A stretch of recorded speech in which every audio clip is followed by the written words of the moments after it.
还热呢。行吧，那你们聊吧，我在外面等你们。谢谢啊，警察同志。嘉伟哥，没事吧？我看一下。我没轻没重的，我受不了。嘉伟哥，这到底怎么回事啊？同心元旭，今天早上我去南郊那边开会，结果车开到半道的时候，我也没留意十字路口两边的情况，昨晚也没休息好。当我看到前方有车向我驶来的时候，我想躲也来不及了。我知道我撞了人，所以我赶紧下车看，发现对方已经不行了，我立马报了警。嘉伟哥，你别太担心了。刚才警察说了，这起交通事故的主要原因是信号灯出故障，你不用负刑事责任的。再说了，你又没有肇事逃逸，应该不会有太大问题的啊。嘉伟，你撞的那个女人，你认识吗？我不认识啊。哦对，她现在情况怎么样了？你们知道吗？警察说了，已经度过危险期了。刚才外面警察说你已经录完口供，可以回家了。同心，你带嘉伟哥先回去。那你干嘛去啊？哦，我知道了，你是要去陪你那个红颜知己吧？红颜知己，就是你撞的那个人。嘉伟哥，没想到吧？他跟咱们袁大师关系可不一般。同心，你闹够了没有？不是，怎么回事啊，元旭？警察上午在白露的包里发现一张我和她的合影，可我根本就不认识这个人。我想，一定是有人在搞恶作剧，我必须得把这个人给揪出来。世上还这种事儿？行了，同心，先送家长回去。哦，走吧，嘉伟哥。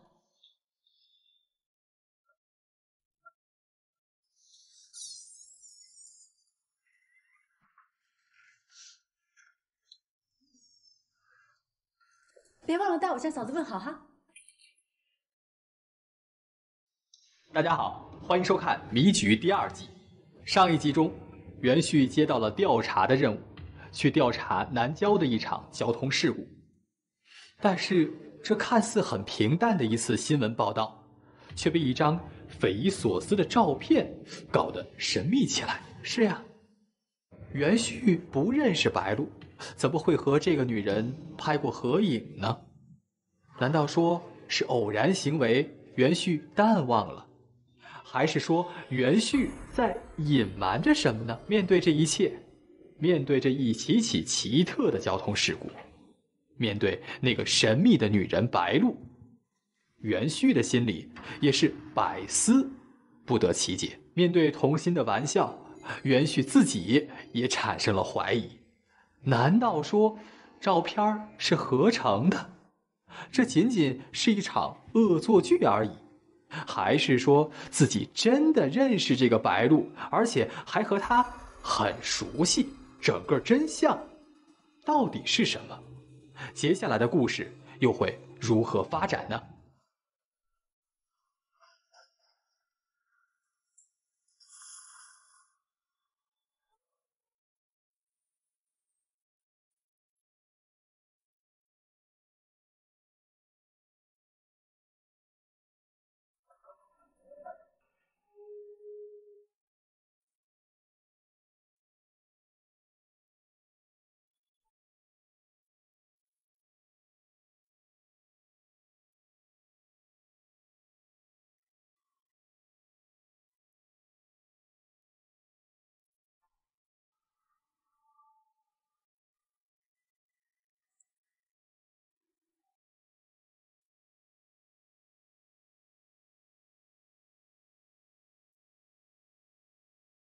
不管是什么目的，都会查个清楚。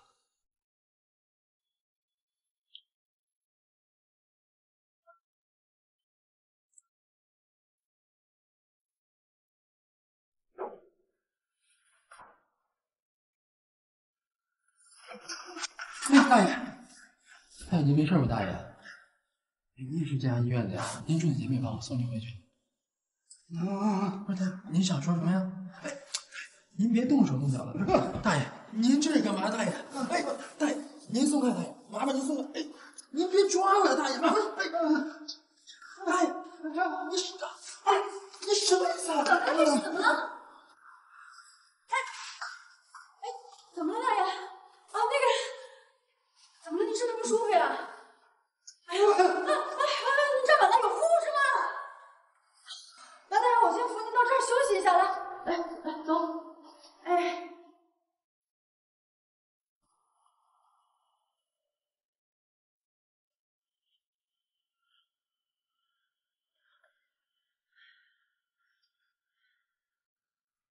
我都问清楚了，这老头名叫乔国辉，也是这家医院的患者。说出来你可能不相信，他家里8年前煤气泄漏了。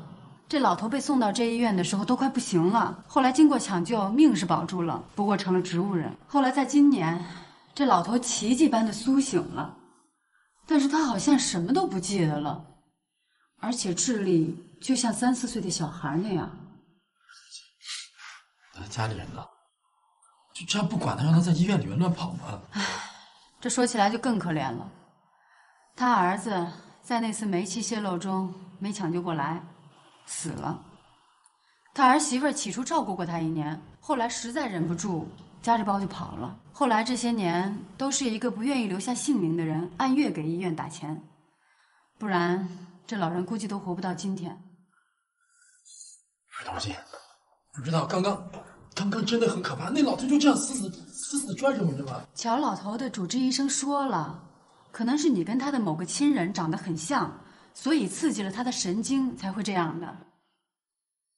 不过你放心吧，乔老头现在已经睡着了。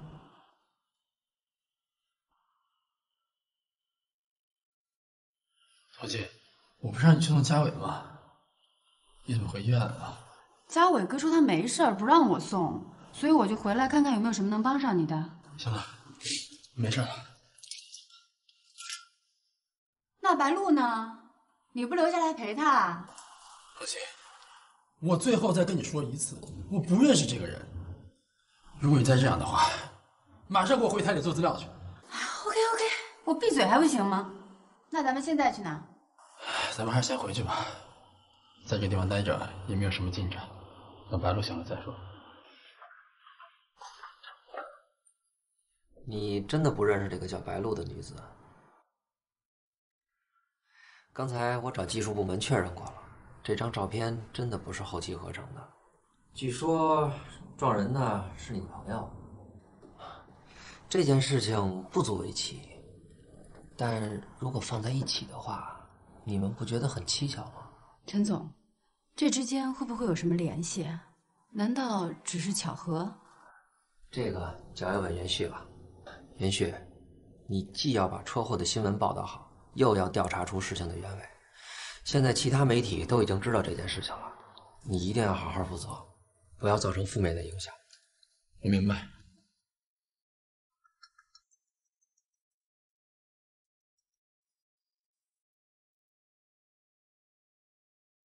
好，我知道了。白露醒了。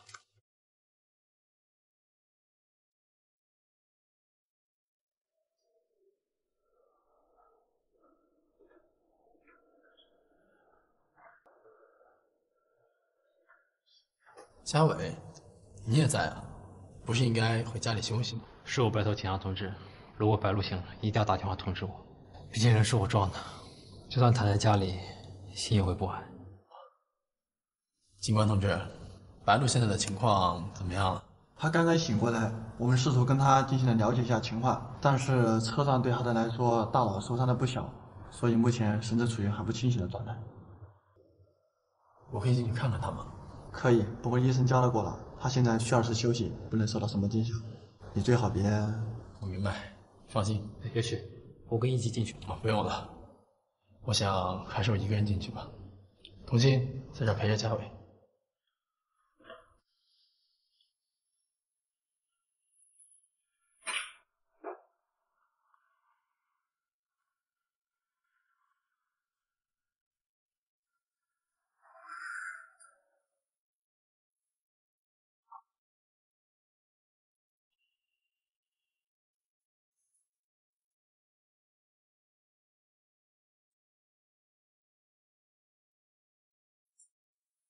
告诉我，这到底是什么意思呢？不要以为什么都不说就能瞒得过我。你这么做，你到底有什么目的？跟你说话了，你说呀！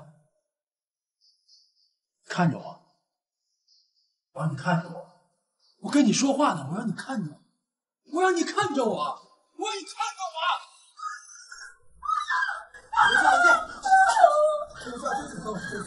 没这么简单这件事。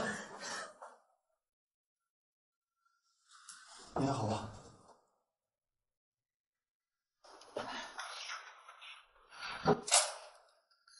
元旭，你冷静点儿。你平时不是挺沉稳的吗？今天怎么回事啊？白鹿情况怎么样了？他都说什么了？他装的什么都不知道，什么都不告诉我。要不咱们先回台里得了。现在警察和医生不让任何人接近白鹿了。童心，你回排里，再帮我查一下白鹿的情况。我要在医院再等一会儿。不行，你这样我可不放心。万一又冲动怎么办？你行了，童心。一旦有情报，马上通知我。我不会再怎样了。那行吧，咱们电话联系啊。别冲动了，控制着点儿。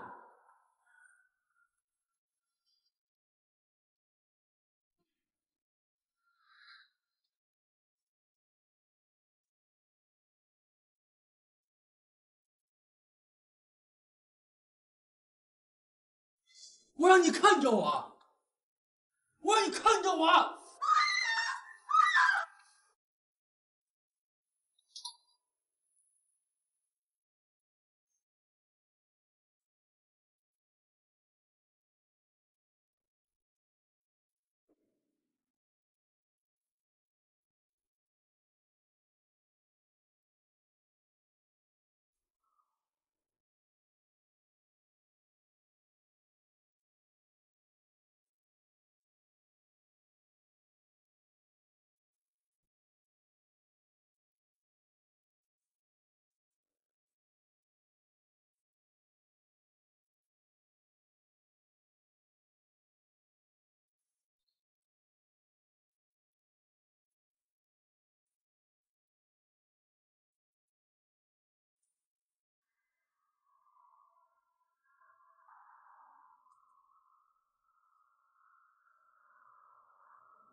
嘉伟，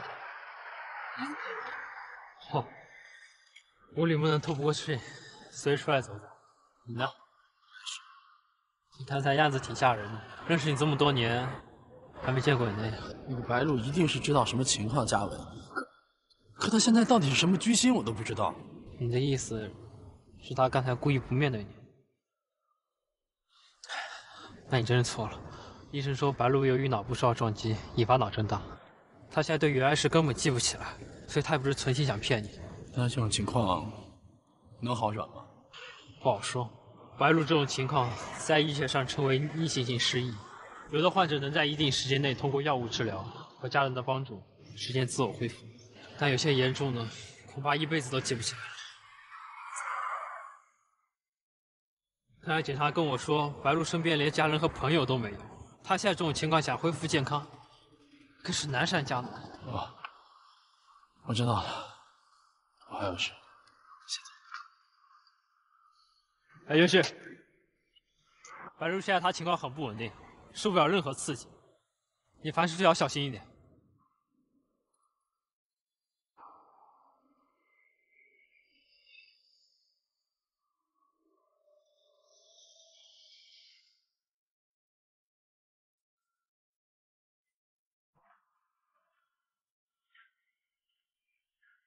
编辑者，你还没走啊？白鹿的情绪现在基本上稳定了，不过他的身边最好不要离开人。我会建议你们留下人陪他，但是千万不要像我一样再刺激他了。这是白鹿的包，你先替他保管一下，回头需要办理什么手续，里面有他证件，我们先回局里一趟，做下初步鉴定报告，联系有关部门维修一下出现故障的信号灯。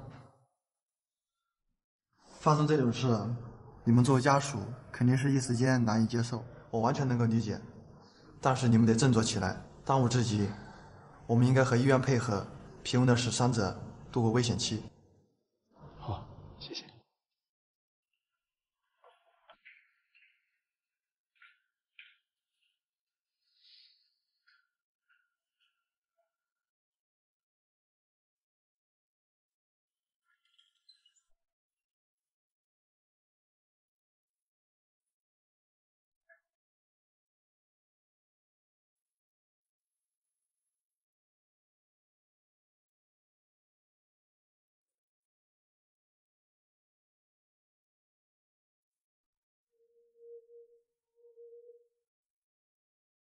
这张照片上的人根本就不是我，他是谁？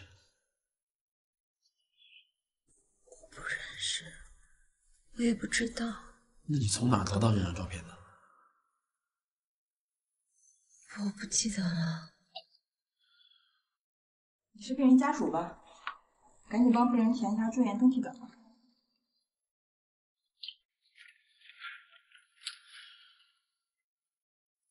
然后去收拾处交一下住院费吧。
看来这些年你的情况没有丝毫的转变。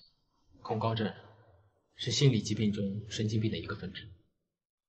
你的这种情况通常由浅入深，程度严重者会逐渐发展成对生活中的任何安全保障失去信心，甚至刺激你的神经系统，造成短时间内的强迫焦虑、不适应，还有可能会出现思维混乱、记忆错觉等症状。你对自己不想记起来的事能快速忘记，但一旦受到什么刺激，又会强迫自己回忆起来。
旭，你怎么在这儿啊？哎，你不知道你有恐高症，还想往上跑？快追！谁呀？一个黑影。我刚从上面下来，没看见什么黑影。我是听见楼道里有很急促的脚步声，才跑下来看看的。没想到一到这就撞到了你。别跑了！你看见他脸了吗？父亲，你怎么会在这？啊，我发现了一些重要的线索，打你手机又打不通，就跑医院去了。医生的护士跟我说，你拿了一串白鹿的钥匙就匆匆走了。我猜你估计是来这儿了。地址我是问护士从那个住院登记单上找到的。哎，我说，你刚才不会擅闯白鹿家了吧？你胆子也太大了。先不说这个，父亲，你俩有什么重要发现没有？你快说呀！哎，你看到了，会吓一跳的。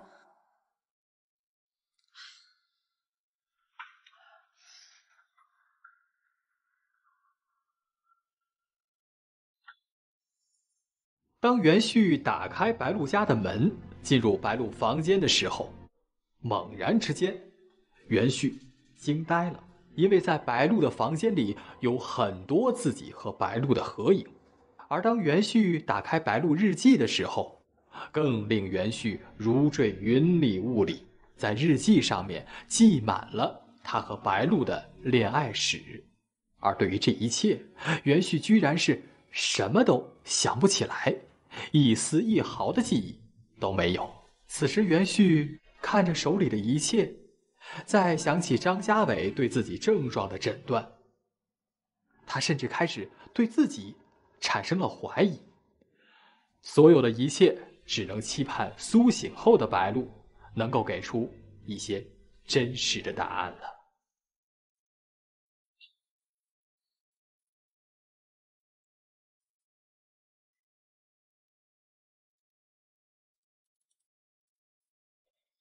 这个是我从交通部门拿回来的事故路段的监控录像，这一段是今天早上白鹿和嘉伟哥的车相撞时的情景。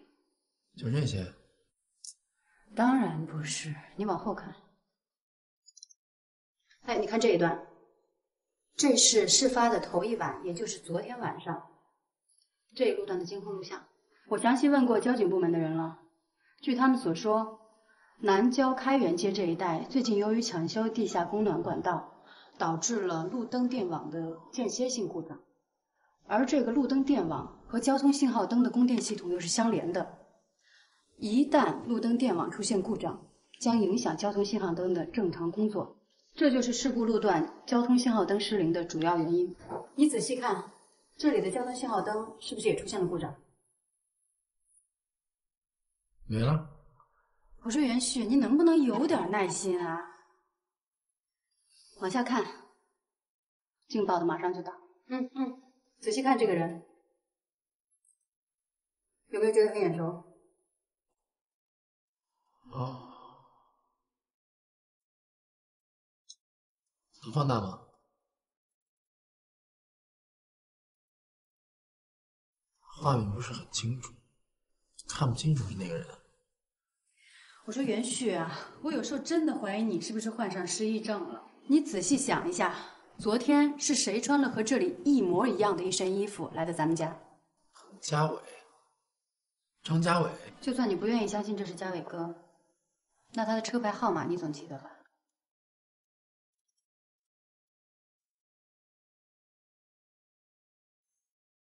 我知道你跟嘉伟哥是很好的朋友，但是你不觉得他在这个时间点出现在这里，而且还下车东张西望的行为很可疑吗？我还有一个直觉，我觉得嘉伟哥跟之前停在那的那辆红车有什么必然的联系。姐，白鹿的车是什么颜色？车牌号是多少？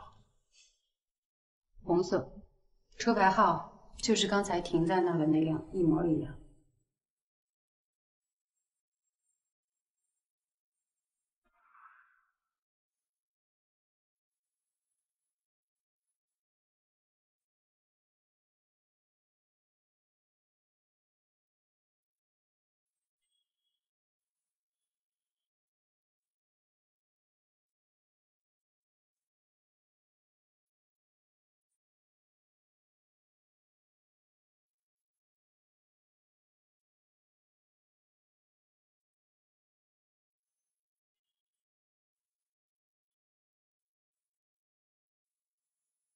夏伟，哦，没事儿。我们台在做撞车事故的后续新闻报道。我想问一下你，在案发前事发1-2天内，有没有去过开元街附近？知道不知道那附近路段的交通信号灯会经常出现间歇性的故障？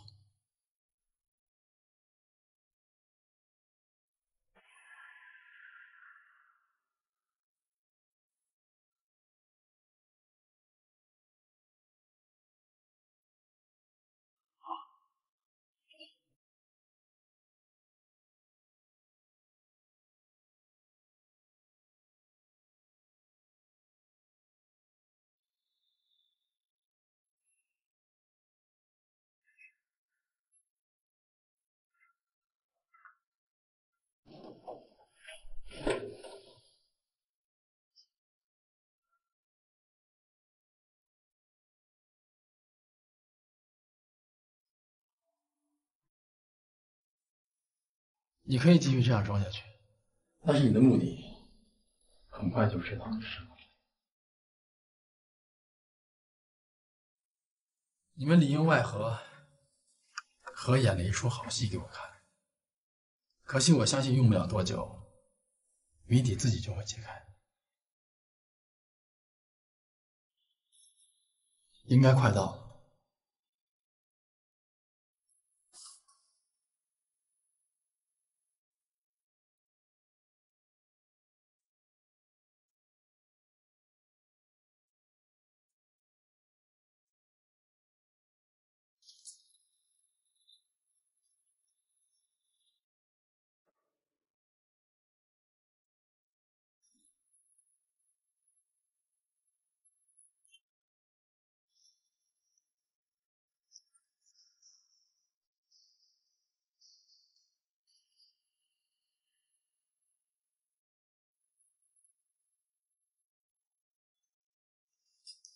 嘉伟哥，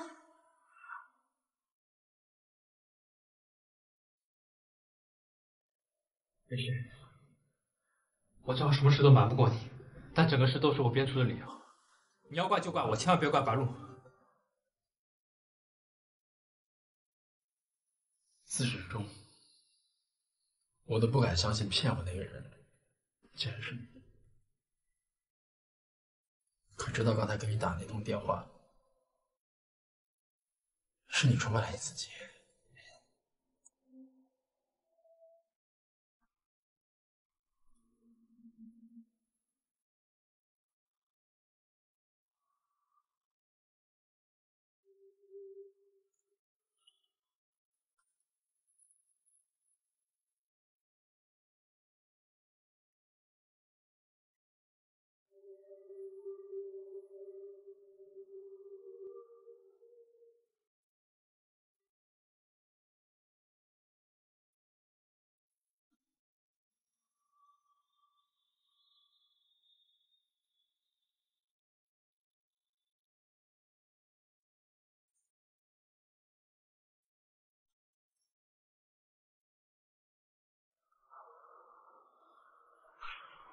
喂，林旭啊，夏伟，我们台在做撞车事故的后续新闻报道。我想问一下你，在案发前事发1-2天内，有没有去过开元街附近？知道不知道那附近路段的交通信号灯经常出现间歇性的故障？我确实去过，就昨天晚上，我离开你家之后，就去南郊的阳光酒店去参加一个活动。不过道路很顺畅啊，我没发现什么交通信号灯有什么问题。好，我知道了。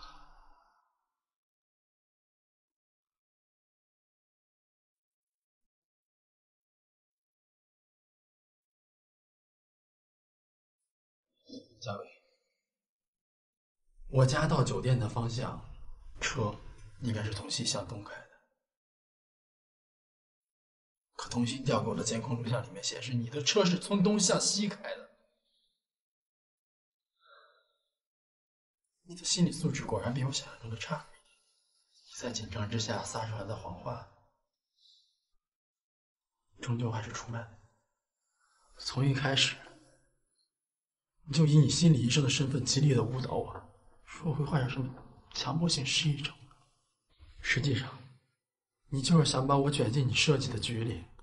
之后，在医院里，你跟我说白鹿因为撞击也患上什么逆行性失忆。可我刚才从白鹿的眼神里看出来，那也是你说的谎话。医生说白鹿由于脑部受到撞击引发脑震荡，他现在对原来事根本记不起来，所以他也不是存心想骗你。那这种情况能好转吗？不好说。白鹿这种情况在医学上称为逆行性失忆，有的患者能在一定时间内通过药物治疗和家人的帮助实现自我恢复，但有些严重的恐怕一辈子都记不起来。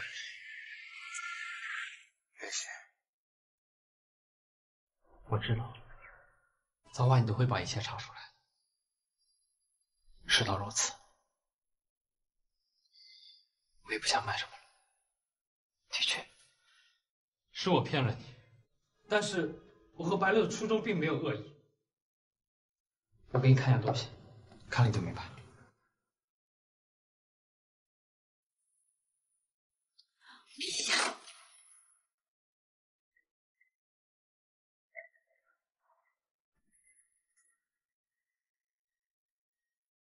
这个不是乔国辉乔老爷子吗？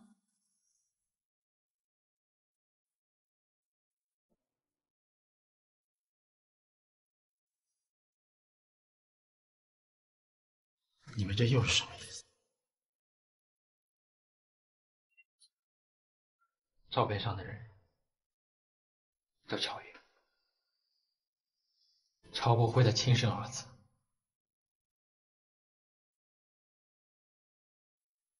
乔国辉的儿子当年因为煤气中毒抢救无效死亡，乔老爷子捡了回一条命，却成为了植物人。哎呀，这个我们都知道，乔老爷子不也住这个医院吗？没错，你们肯定想知道，一直在背后隐姓埋名支付乔老爷子医药费的人是谁？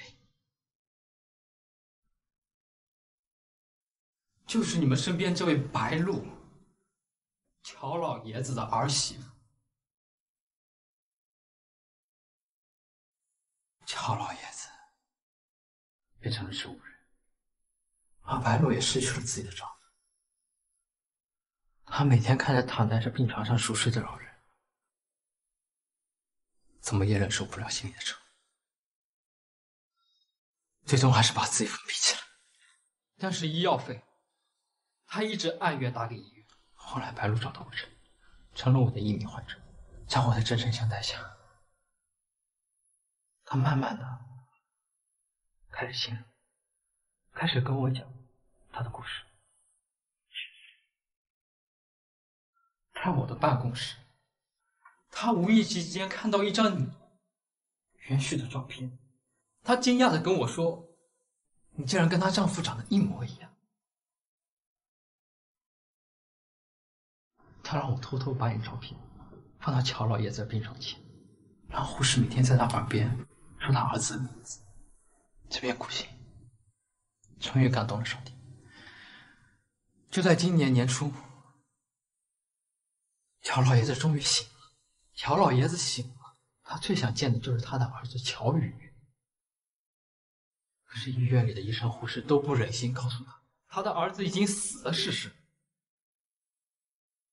白鹿知道，他觉得愧对于老人，他恳求我，他让我帮他想一个办法。他希望你能出面假扮他的儿子，陪伴老人度过余生。我知道这可能不现实，但实在不行，哪怕你说你工作忙，你要出国，至少让老人见你一面，给老人心里留点念想，行不行？我知道你童年的经历，知道你对过去一直很痛苦，所以我想劝你，根本很难。而白鹿这边又催我，希望尽快帮助实现他的愿望。我真的是没有办法才出了这一招。仗这是我和白鹿之前设计好的，开元舰上的交通信号指示灯经常发生故障。我们经过多次观察，终于下定决心在那实施我们的计划。白鹿上车后，我把他送到这家医院，就是希望把你引过来，然后想尽一切办法让你和老人接近。这也就之后有了你跟老爷子那次碰面。哎，大爷，大爷您没事吧？大爷，哎，你也是这家医院的呀？您重点别忘了，送您回去。大爷，您有什么话要说？大爷，您别动手动脚的，大爷。我知道，这是迟早都会败露的。我尽量的拖延时间，我才收集了大量白鹿和朝雨的照片，然后故意再下个套，让你去白鹿的家。为什么？就是为了让你陷入更深的迷局当中。难道说那天袁旭在白鹿家一直追的那个黑衣人，也是嘉伟哥你？不过也是，你看到日记本里的所有内容都是真的，全都属实。你胆子也太大了！先不说这个，父亲，你俩有什么重要发现没有？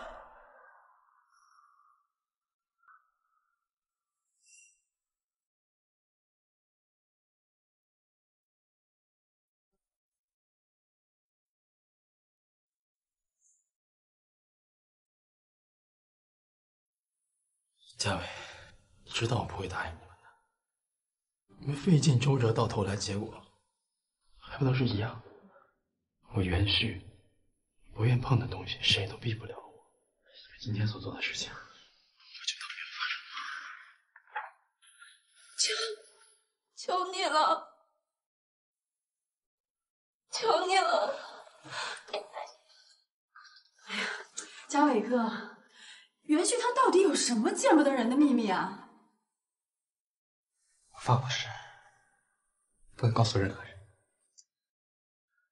也许以后你会慢慢知道。袁旭，你给我站住！你到底有什么不能见人的秘密啊？你凭什么说不帮就不帮白鹿？我和那个老头也见过面。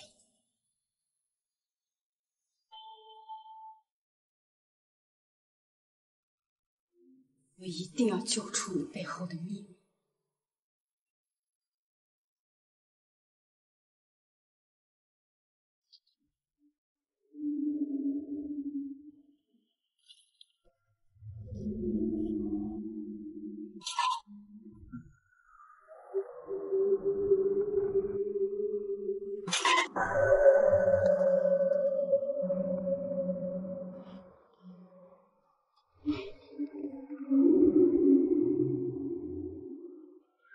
你还是这么胆小啊，袁旭？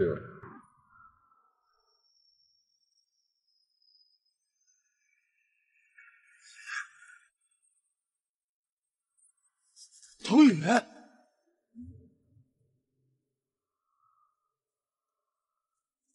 你是童宇，你怎么？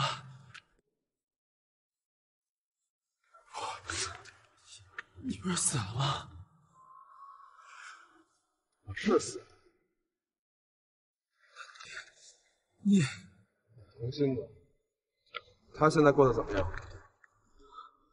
童心过得很好，你放心，我会保护好他的。嗯。你别过来！什么？你是在嫌弃我是个死人吗？不，没有。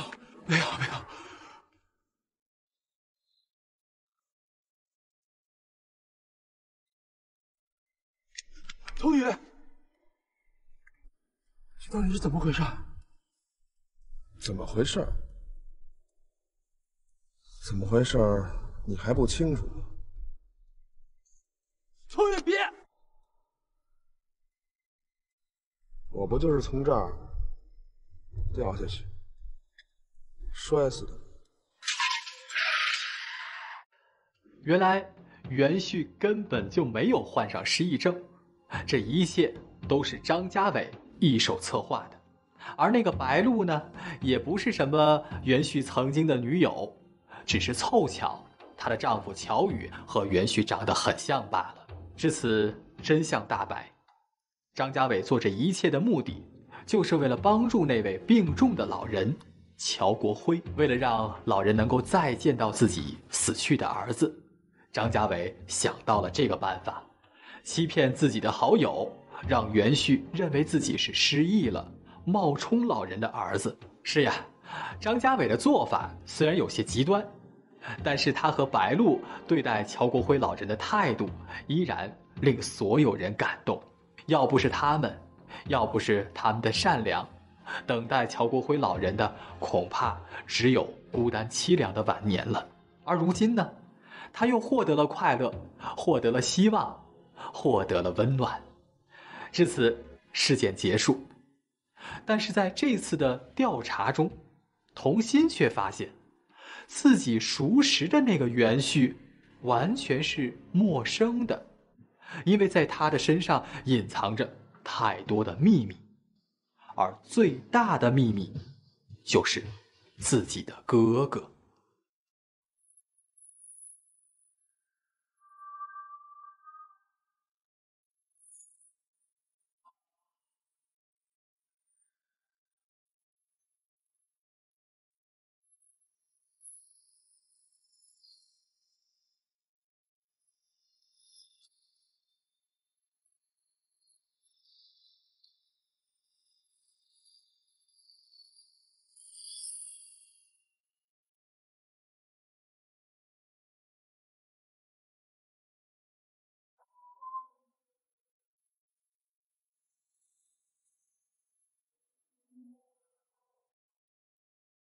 到底是怎么回事？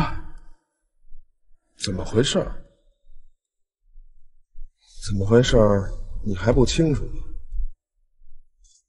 童宇，别！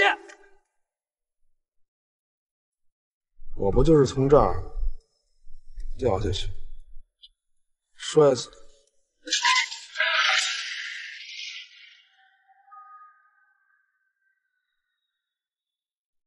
童宇，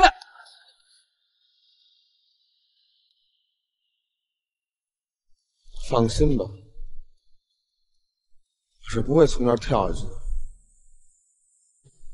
因为我已经死了。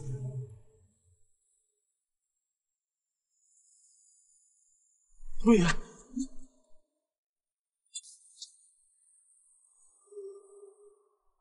到底想说什么？你到底想说什么？我想说的话，你难道不清楚吗？我死了这么长时间，你不也是一直觉得我的死很奇怪吗？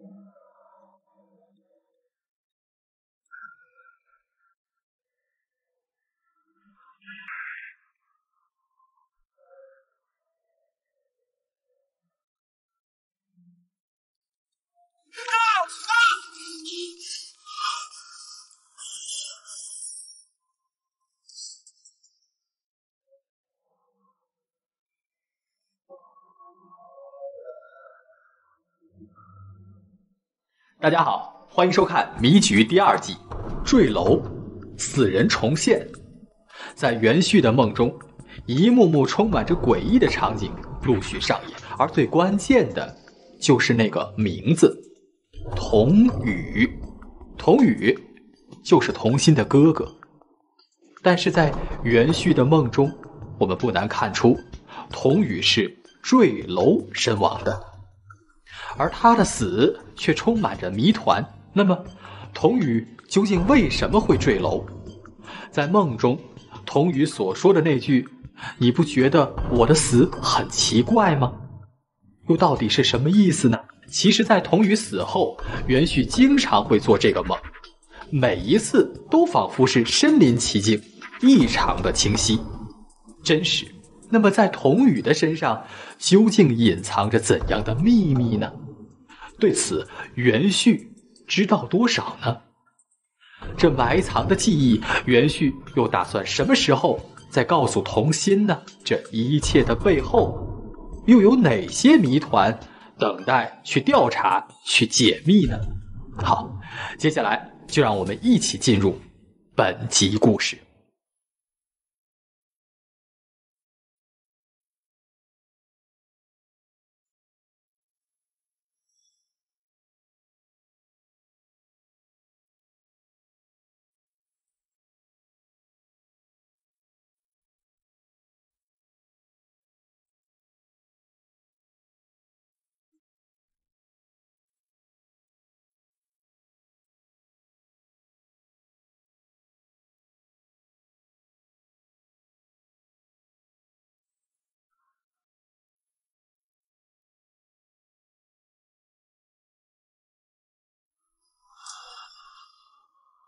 童宇啊，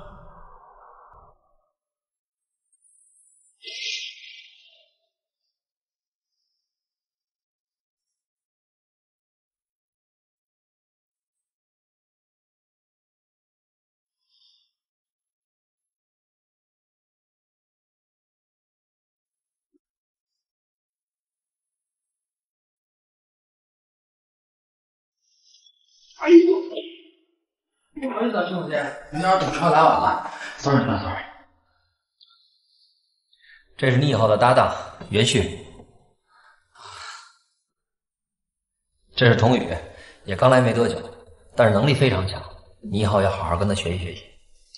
明白。其他的我也就不说了，你们也算同龄人，自己交流吧。行。你好，同学，我是袁旭，以后咱俩可以一根绳上蚂蚱，希望多多指教。你好。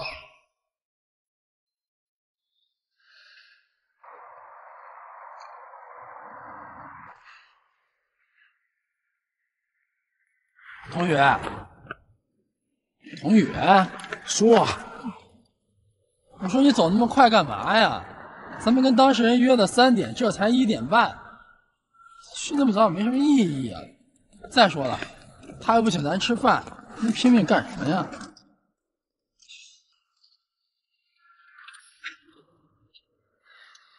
袁旭，我说你怎么整天就这样吃啊？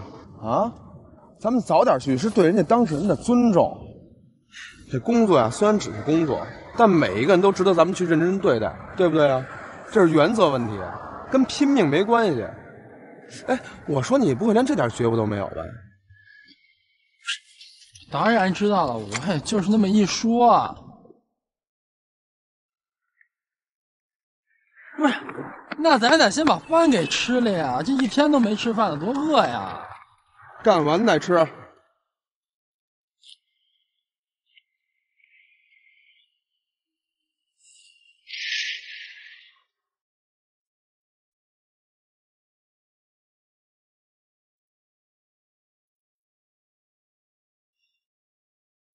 真是个老顽固。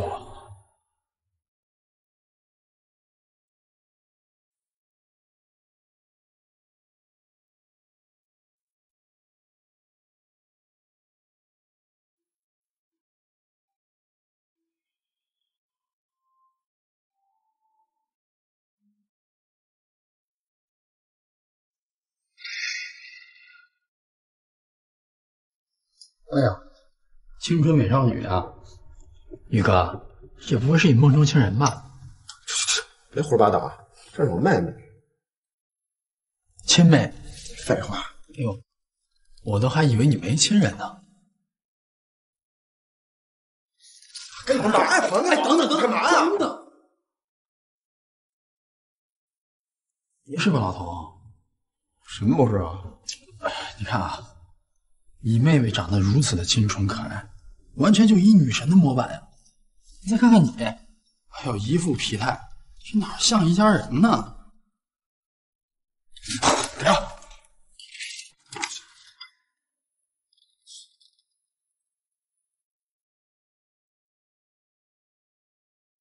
哎，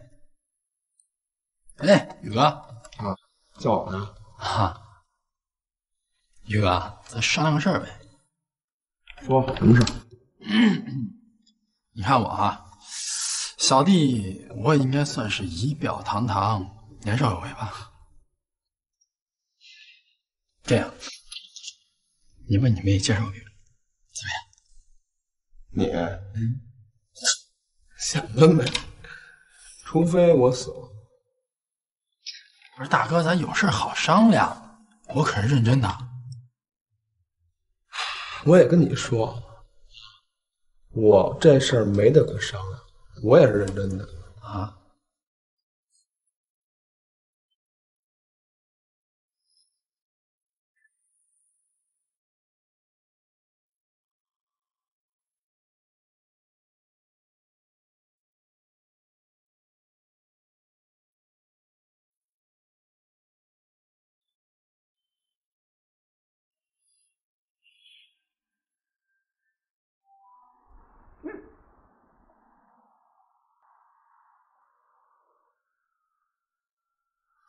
大半夜的你不睡觉干嘛呢？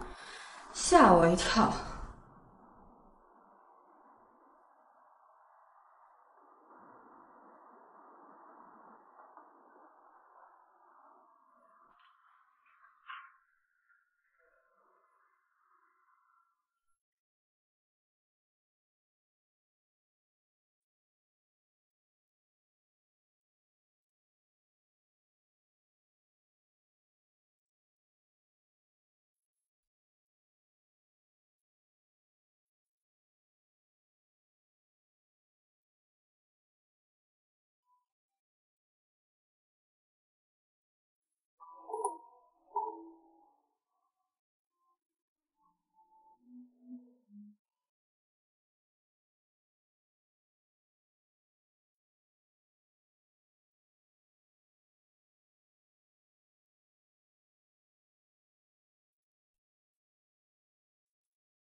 嗯，知道了。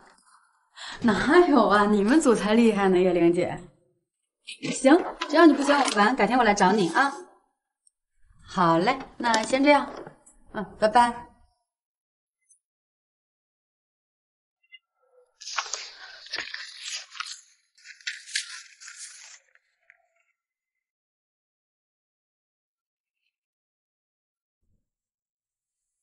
干什么呀？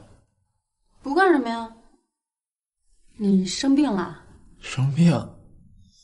我好着呢，生什么病啊？那你干嘛装出一副倒霉蛋的样子？怎么？是不是被哥深沉的样子迷倒了？我还以为你怎么了呢？3句话你就露出本性，切，还哥呢？你要是能有我哥1/10帅就行了。哟，这想不到你哥在你心目中的形象还挺高大的嘛。那是，我哥在我心中那是完美男人的化身，成熟稳重，风度翩翩。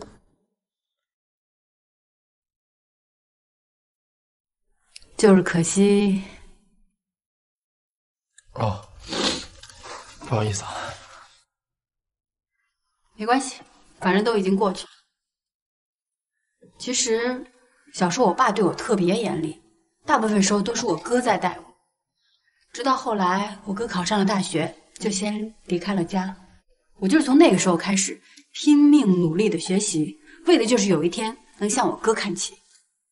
那你学习新闻专业也是因为你哥？那当然，只不过等我考上了大学，我哥就毕业了。等我毕业了，我哥就突然那么走了。不过还好，我注定要沿着我哥没有走完的路走下去。因为我知道，即使我哥在天上，也会为我感到骄傲。那我哥在你心中是个什么样的人？你哥应该算是一个勇敢的好人。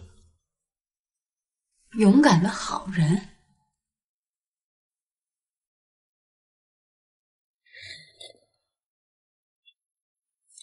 哎，老童啊，今儿咱下班早，晚上哪玩去？我哪儿都不去，晚上还得回家写新闻稿呢。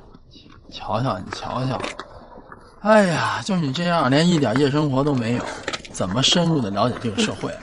我呀，习惯白天活动，夜猫子不适合我。真是个老顽固。嘿，什么叫顽固啊？这叫生活原则，原则你懂吗？行，原则。哎，要不这样吧，晚上我给你找一美女，绝对漂亮，省得你在这样寂寞。哎，一世人两兄弟，怎么样？哥们儿仗义了，仗义，真仗义。然后呢？然后你把你妹介绍给我。我就知道你小子没死心。记懂那句话，除非我死了，否则你甭想。哎，你怎么？哎，老童，等等我。这样，你在这等我会儿，我前面去买点饮料。行，去吧，我等你，先歇会儿。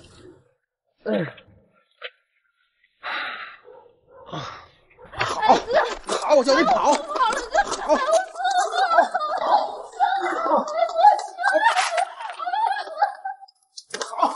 叫你跑！哥，我错了，我求你了，你饶了我吧，我真的没钱。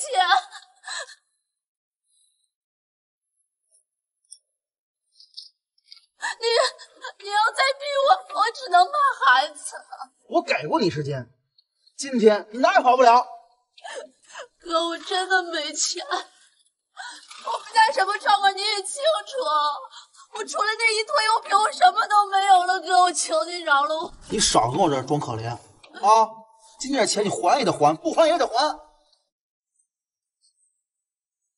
那我只能卖孩子了。什么？站起来！卖孩子？你卖孩子谁买啊？不过啊，我倒给你指条明路。你说？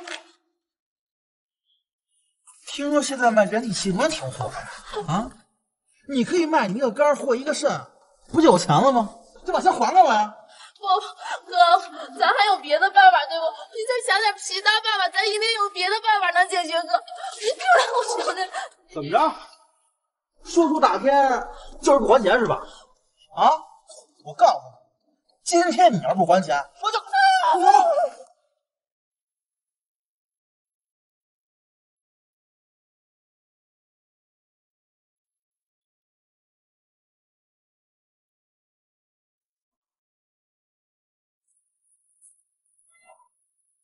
你是干什么？干什么？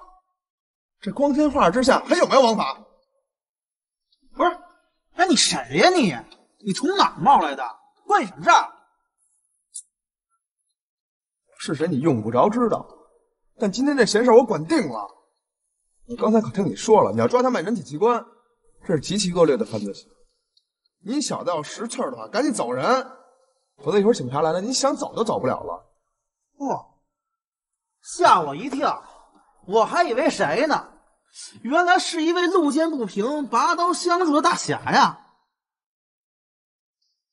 哎呦我去，还被人见来了啊！我告诉你小子啊，识相的赶快滚！一会儿等我生气了，你想滚都滚不了了你！你甭害怕，我还就不信了，这光天化日之下，他还敢杀人不成？嘿，今天老子不给你放点血，跟我开玩笑！来呀！你知道老头，我说怎么到处都找不着你，原来跑这儿行侠仗义的。麻烦拜托你，下次再有这种拯救地球的事儿，你叫我一个。不是我不叫你，是你太慢了。小子，识相的赶紧给我滚！别等会儿大爷生气了，你想滚都滚不了。好小子，咱们走着瞧，走着瞧！怎么着你？姑娘没事吧？谢谢你们，谢谢。老头啊，没想到你还挺生热血气壮的呀！少说风凉话，走吧，该回台里了。哎，美女，在这个世界上，不是所有英雄都背着宝剑的。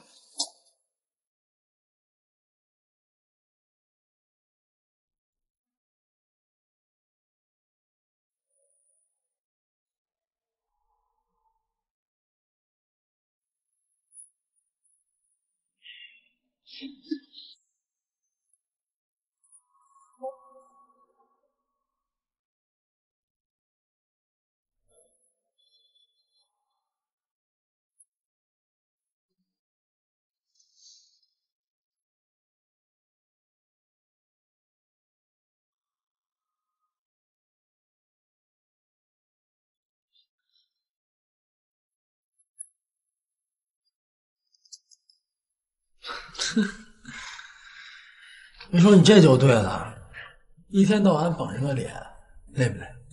生活是需要享受的。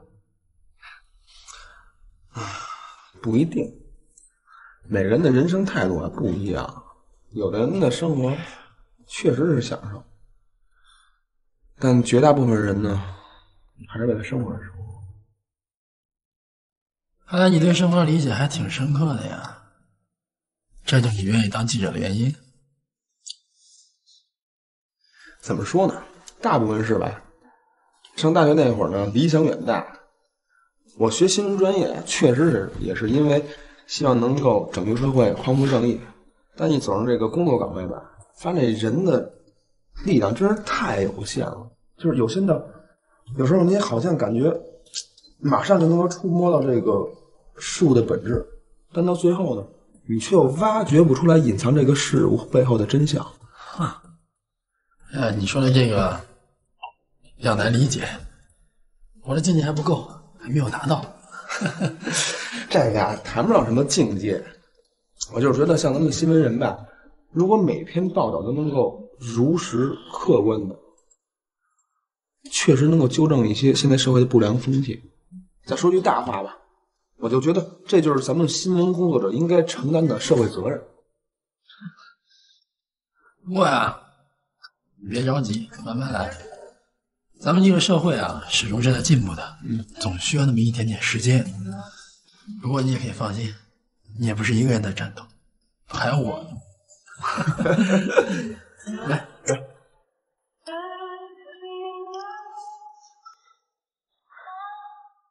哎呀，不过今天啊，你真的是很勇敢，我佩服你。你就不怕这小子真把你给捅了？你就不想想，万一你真出了什么事儿，你家人怎么办？你妹妹怎么办？说实话，当时确实没想那么多，我就想着怎么能够赶快阻止他。现在想想，还真有点后悔。说你啊，不过也对，就算万一你出了什么事儿也没关系，不还有我呢吗？你妹妹我照顾。你小子想得美，有我在，你这辈子都不想惦记我妹妹。哎，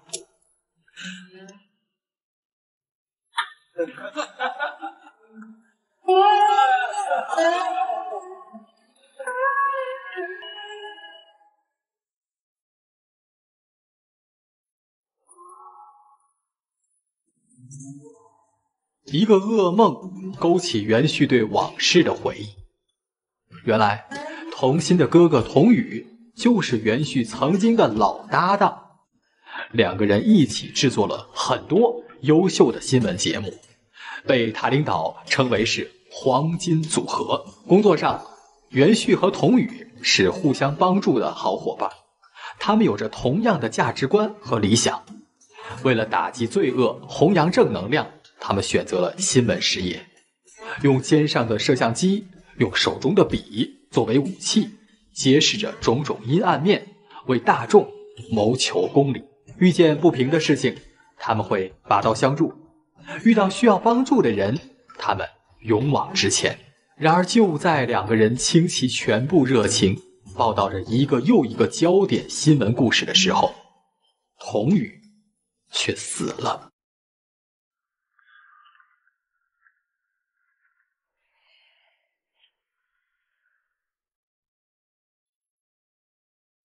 喂，张警官，那人找到了吗？哦，袁记者，警方现在还一直处于调查当中，不过暂时还没有任何的线索和消息。没线索，没消息，这童宇都死多长时间了？你们怎么还这么说？你冷静点，袁旭，任何事情都需要一个过程。再说，我们警察也不是什么神仙，也需要调查和取证。对不起，张警官，我刚才有些激动了。唉，没关系，你就先等着吧。一有消息，我们会立刻通知你的。再见。好，谢谢。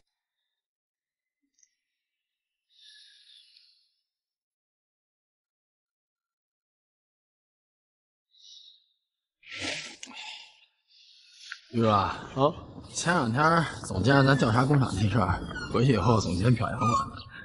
是吗？我算努力干。做新闻人啊，首先你就要有责任心，还要有这种正义感啊，知道吧？好，如实报道。行。中午吃什么呀？酸甜苦辣咸点吃那种。快看啊！前面有人跳楼了！有人跳楼了！跳楼了？早看看。你认识？哎，我们快起床！你们能帮我们别跳楼！谁死你说呀？师傅，这怎么回事啊？我也不知道啊，我听别人说，这人站楼顶有10分钟了。啊？报警了吗？报了，可警察还没过来呢。那现在有人上去了吗？没有，这人一看就不正常，谁敢上去啊？一上去，万一给你推下来怎么办啊？再说今天电梯又坏了，一上去就得走楼梯，这么高，谁上得去啊？哎，去哪儿啊？等警察来处理吧。不能再等了，这多1分钟就多份危险呀。咱俩先上去看能帮助他吧。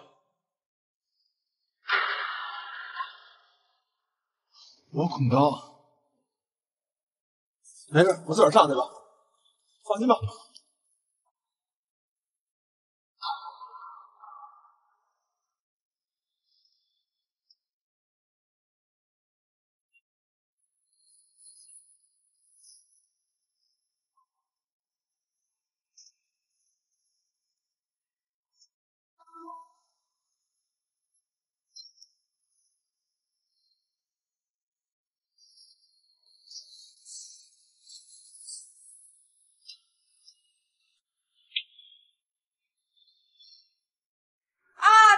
掉下来了！哎，快过去看看啊！快过去看看，这不是刚才上去救人的小子吗？是啊，我的天，他死得太惨了！快叫警察！叫920！哎呀，看了，快点920啊！快点，跳楼了，快点！哎呀，快救人！哎呦，救人！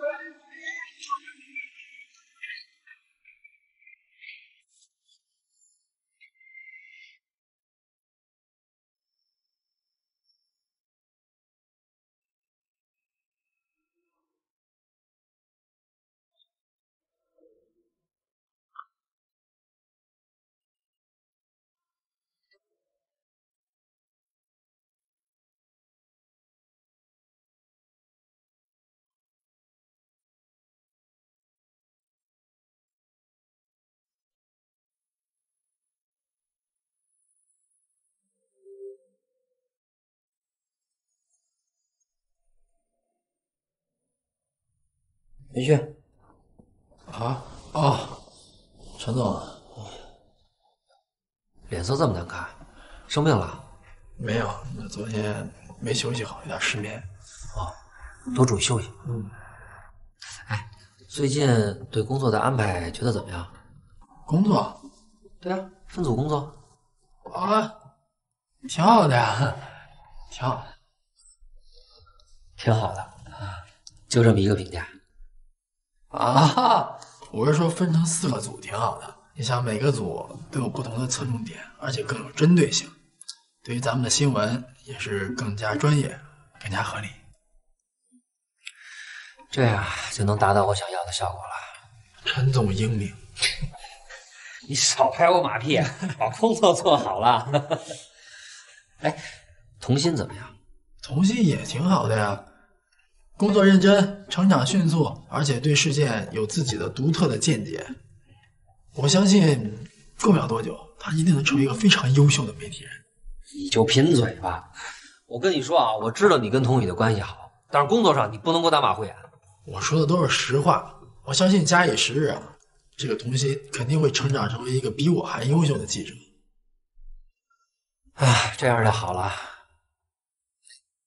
也不枉你当初一把鼻涕一把泪的求我把童心从别的节目调过来啊！哎呀，那不还都是您老深谋远虑吗？跟我没半点关系。你少拍我马屁！我跟你说啊，哎，我记着你当时还威胁我，跟我说不调人不带组。不能吧？有这事儿？您记错了，您肯定是误会了。哎，得，我不听你的解释，把工作给我做好，这才是硬道理。身体要难受啊，就早点回去休息啊。行，陈总，那您先。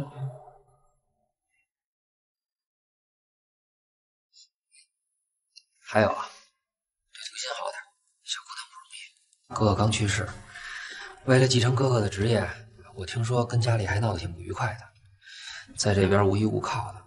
我经常看见他在楼道里发呆。行，您放心，陈，只要有我在，我不会让任何人欺负童心的。你也不许欺负他。啊？不是，哎，陈总监，我都是被欺负的那个。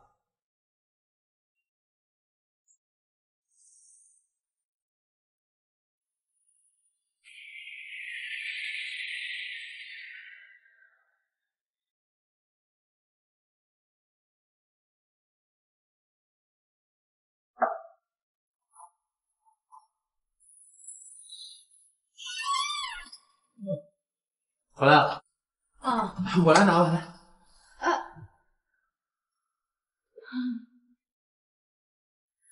你这什么情况？啊，没什么呀，就随便炒点菜，等你回家吃饭呢嘛。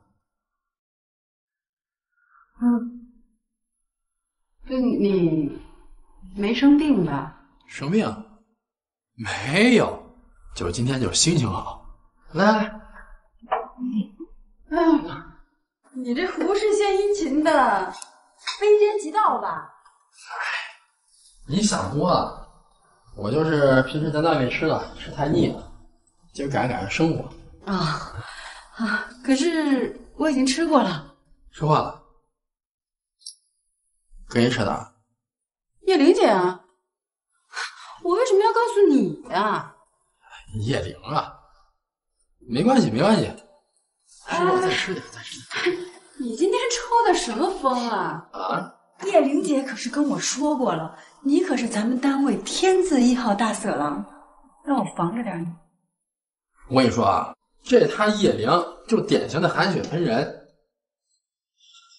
他这呀，就是吃不着葡萄说葡萄酸。哎呦，你还说上叶玲姐了？我告诉你，叶玲姐可是空手道黑带，就你这样的，一个打仨都不带喘气。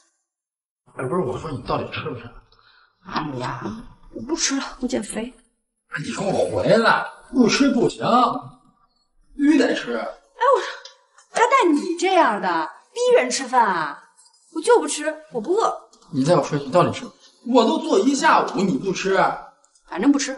那不行，必须得吃。我不想吃。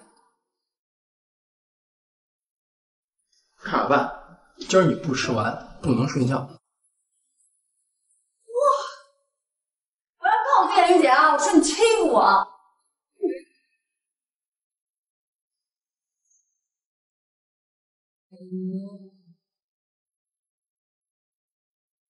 情况怎么样？村医看过了，他说他看了这么多年的病，就没见过这样。啊，对，村崔姨还说，他说不行，咱就送他去乡里医院看看。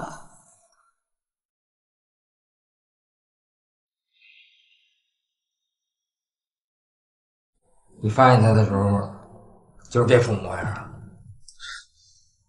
我追了他大半个村儿，一开始这家伙跑得比猴都快，可不知道怎么的，他突然摔了一跤。等我上去这么一看，他就成这死样了。我清楚知道了，今天这事儿啊，绝不能传出去，不然谁都吃不了兜着走。您放心吧，这个日子严着呢。你先回去。等。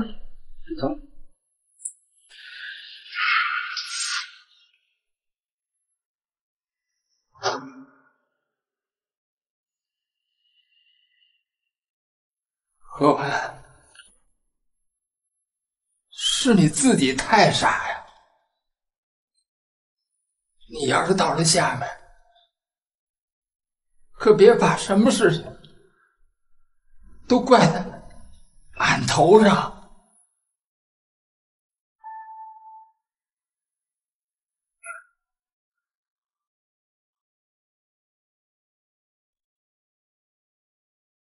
事情差点就让这小子搞砸了，村长会跟他一起犯傻的。没，俺全是按照你说的办的。那就好。村长别忘了，一旦事情坏了，你的命还有大家的命可就都……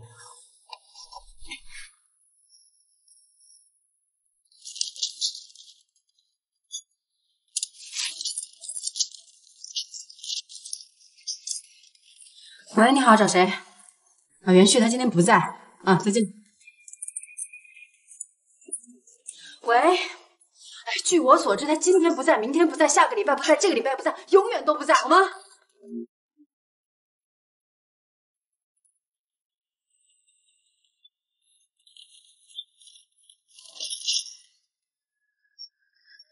喂，我都说过了，他不在，他死了。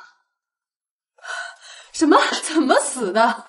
车祸撞死、生病、病死、中毒、毒死，就是死了，行吗？我看他是被你同心同记者给气死的吧？哎，陈总，对不起，我忙坏了。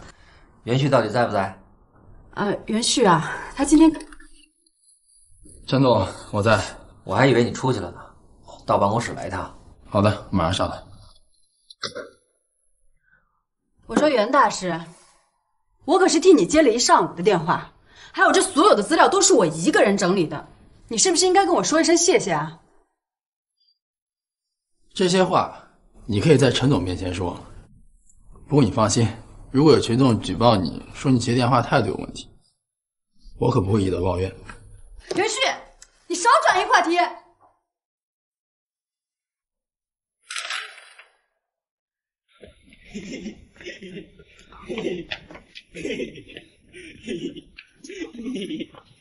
没事的，你看何文那病一天可比一天严重。我可听人说，就他这病，那不是疯就是傻，那离死的那天就差不多远了。你可别瞎说，村长说了，不让咱出去乱说。这张嘴，你可小心点。我不是打你当兄弟吗？那搁外人我能这么说吗？我可告诉你，就他这种病，谁碰上都得传染上。你以后走路，你可得加小心。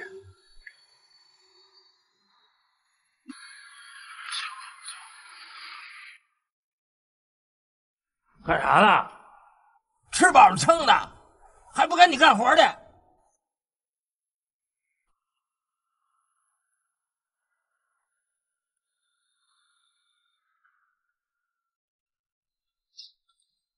收拾东西，跟我走。那整理这些资料的事谁干啊？再弄不完，可就耽误这期节目的播出了。那也行，不过别到时候又埋怨说有好玩的没带上你。我只知道，要是到时间完不成任务，才叫真的好玩。真的不去？不去也行，不过记得，如果再有群众来电话，陈总说了，让你至少对别人先上半分钟，否则这个月奖金全免。小人！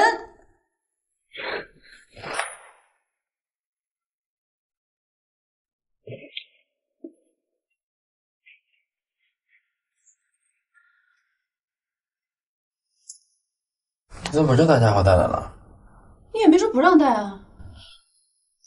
赶紧去给我换了，把那针孔的拿来，还有准备个医疗箱和白大褂。干嘛去？微服私访啊？还是学雷锋给社区老人做义务咨询？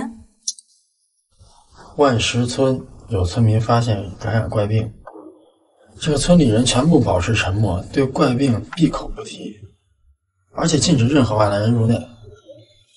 等会儿咱们过去了，按照计划的形式，千万别说自己是记者，知道吗？说的这么玄乎，有几分真几分假呀？我说你要是再那么多问题的话，咱可连汤都喝不上。OK， 袁大夫，我这就给您准备行过去。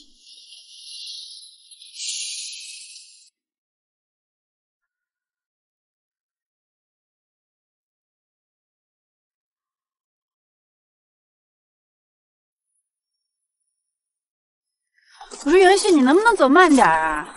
就算你不拿我当女的看，你也看看这破路有多难走，好不好？咱明明有车，干嘛不直接开进村子里啊？何苦受这罪？不行，咱们的车容易暴露咱们的身份，所以必须得停在村外。哎，还有啊，我让你掂那么多东西，无非就是想让你等会儿少给我说点废话，免得像上次一样说漏嘴。哪有过啊？你无非就是想让我什么都听你的。知道就好。哎呀，我什么时候能有一个懂得怜香惜玉的搭档啊？我好像不止一次告诉过你，人家怜香惜玉的玉指的是美女，你算吗？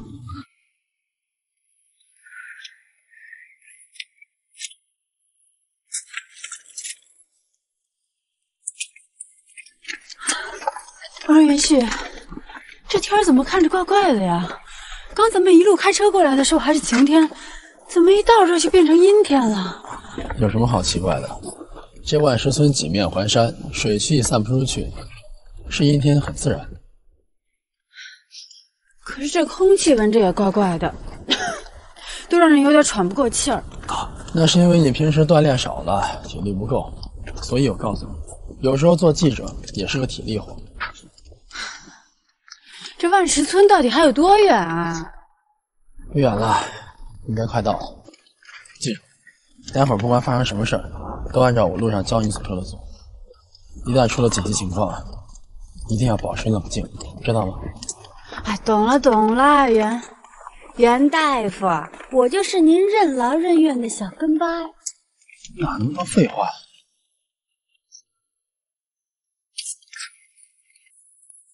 袁旭对于童宇的回忆谜一样的结束了，整个过程他并没有看到，他所知道的仅仅是童宇是为了救人发生了意外，而这件事儿也成为了袁旭心中一直未解的谜团。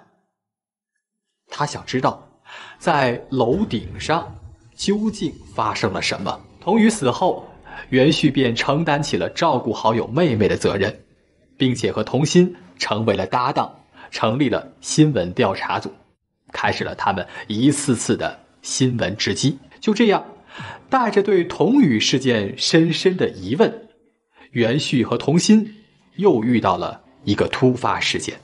这件事儿发生在一个叫做德水县大田乡万石村的地方，而事件的核心就是村里人突然离奇地感染了一种怪病，并且非但不医治、不求援，还拒绝外人的进入。那么究竟是怎么回事呢？万石村的人怎么了？他们所患的是什么病？又是什么造成了这一场危机呢？而万石村的怪病又到底怪在哪儿呢？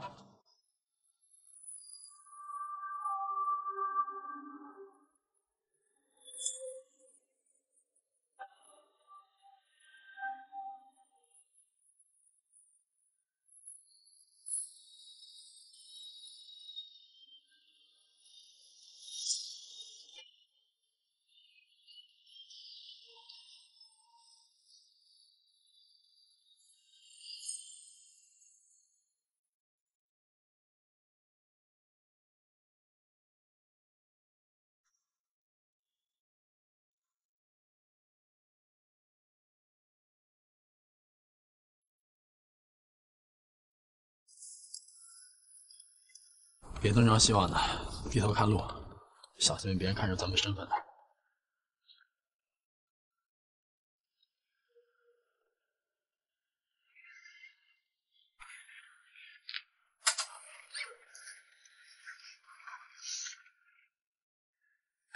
您好，请问您这是万石村吗？我们是城里医学院的，这是我们袁老师，我们想跟您打听个人。请问你们这儿是有人得了一种怪病吗？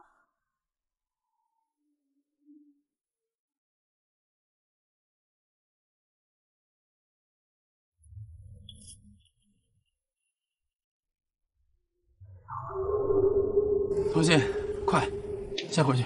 回去？就这么回去？那不白跑一趟？不要走。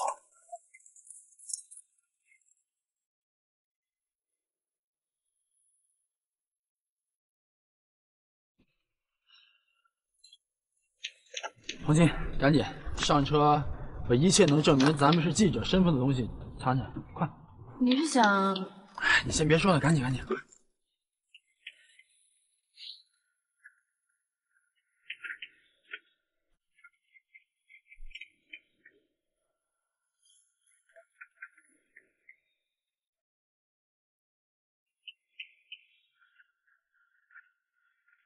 都收拾好了，现在怎么办？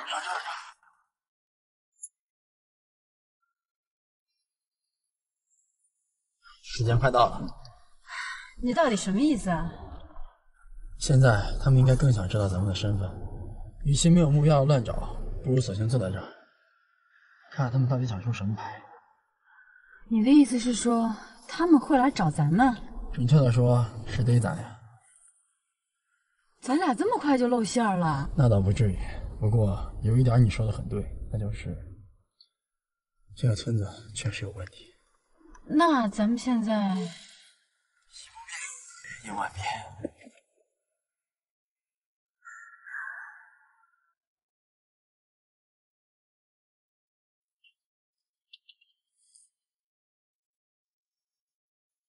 下来，下来！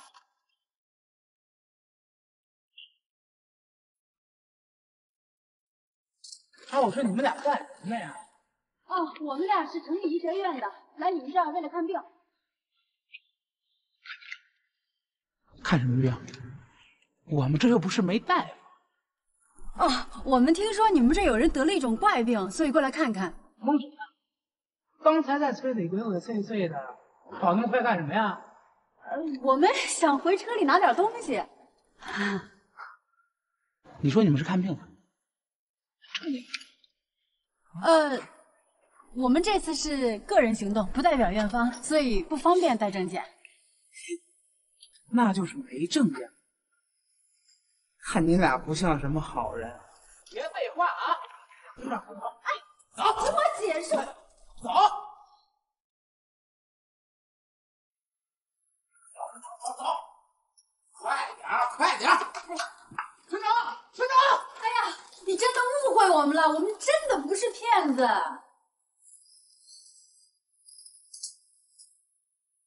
大白天的吵什么呀？是村长，我刚在村头发现这两个人鬼鬼祟祟，看就不是什么好人，我给您带这儿。别什么事儿都大惊小怪的。你弄清楚，人家是干什么的了？我问了，他们好像说是什么城里医院。啊，那有什么话屋里说吧。来，屋里说。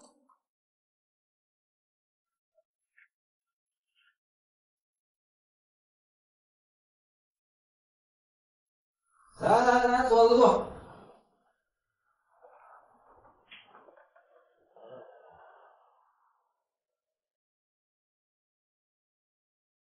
你呀，先回去吧。不是，村长，这俩人要真是骗子，那可不能让他俩给跑了呀。让你回去你就回去。俺看你啊，就是把这事儿搞错了。你看人家这两个人啊，挺斯文的。俺看人家啊，像是在城里念书的人，没你说的这么严重。一会儿啊，我把事情问清楚了。要是万一给误会了，我还得带你啊给人赔礼道歉呢。你先走吧。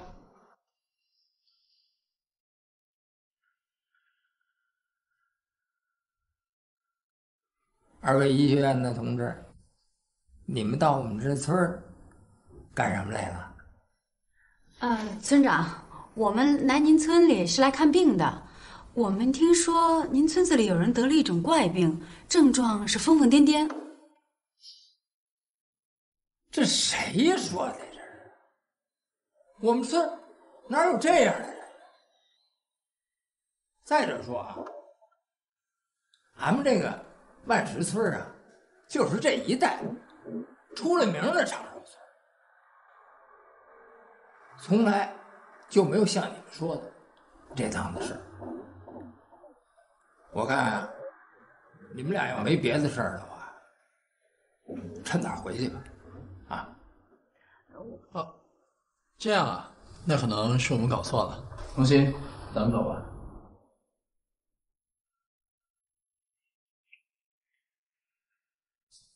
村长原来也喜欢收藏石头啊。瞎鼓捣玩也不太懂。哦，既然这样，那我们就先告辞了。啊。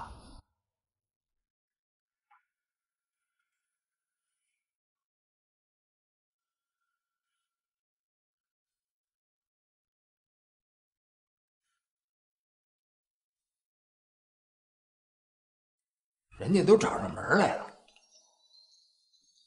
行，我知道该怎么办。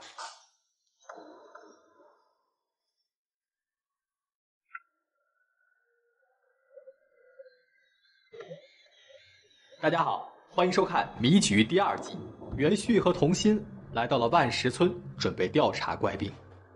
但是从他们来的第1天起，就遭遇了一系列离奇的事件。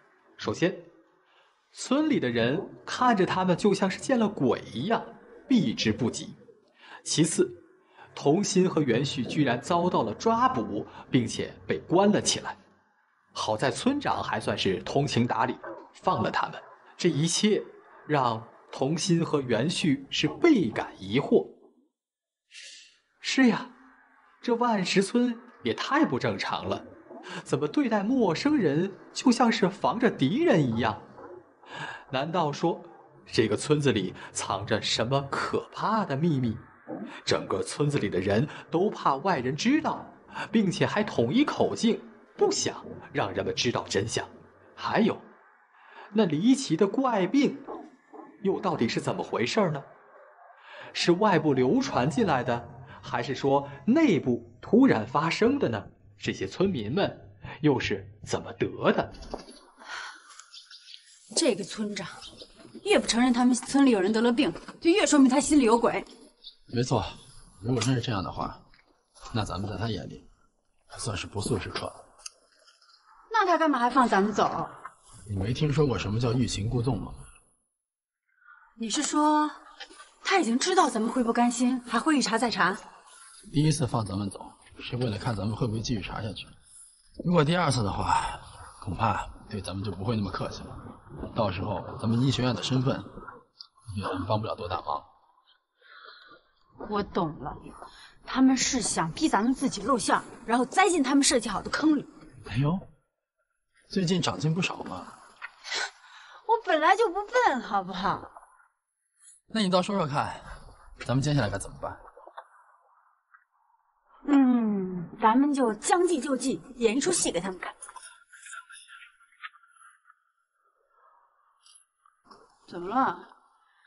行还是不行？你说句话呀，这什么意思啊？我突然间有种想怜香惜玉的冲动了。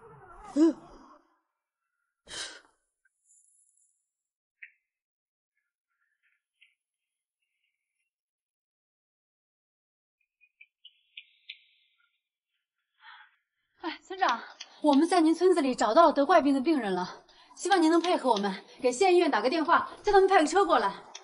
什么？你们在哪儿找他呢？净胡扯！您要是不相信的话，跟我过去看一下吧。我们医学院的袁大夫正在病人家里呢。胡闹！你们都是些庸医，把没有病的人也瞎查出病来了。我们是不是庸医？您跟我们去看看不就知道了。行，我跟你们去。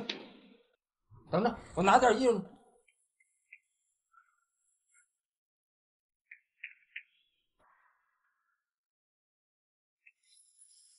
走走。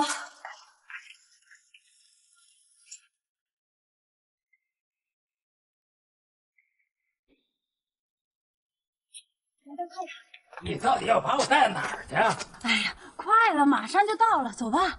哎，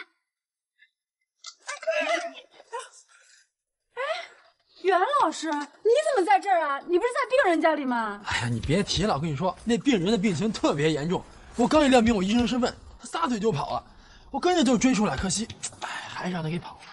哎呀，村长，您赶紧多叫点人出来，赶紧找人去吧。这个病非常具有传染性，要是不赶紧控制起来，村子里得病的人会越来越多的。村长，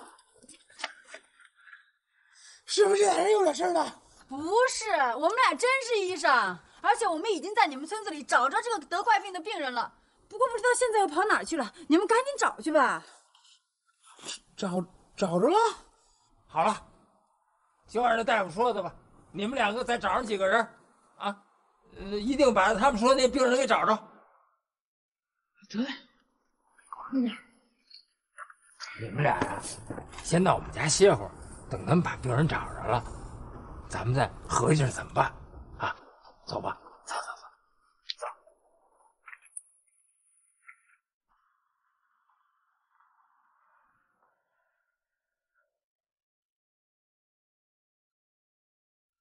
村长。难道您到现在还不相信我们呀？您作为一村之长，总不能不关心村民的事儿吧？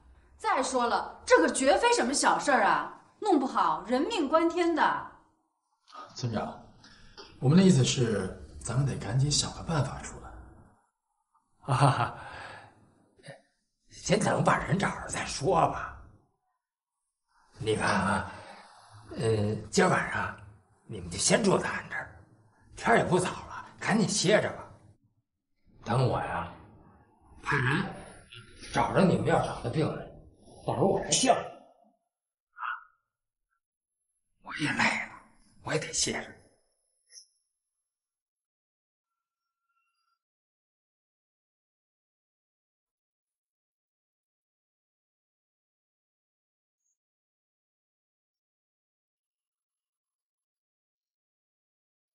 你说元旭，你这招到底靠不靠谱啊？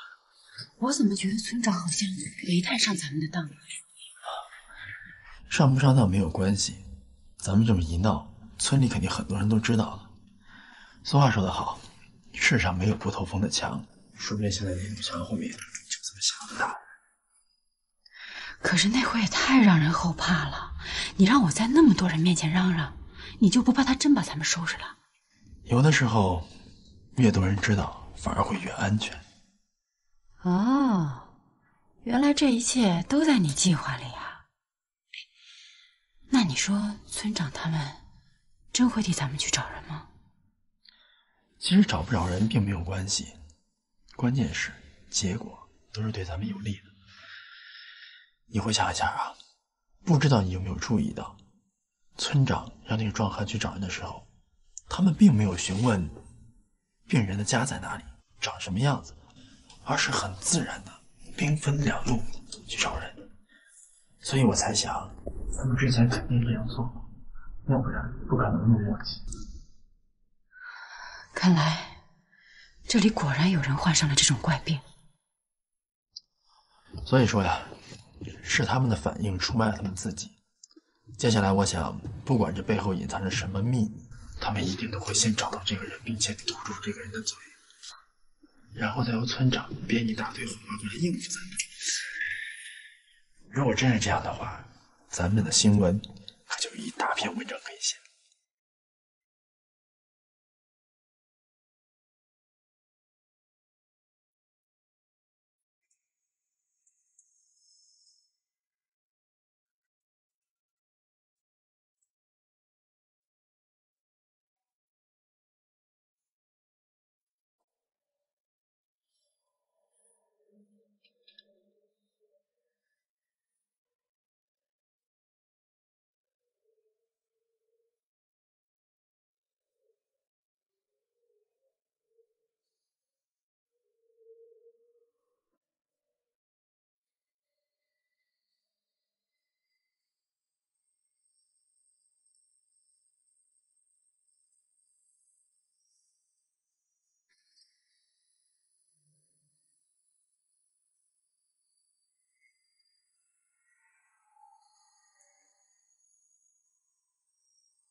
村长，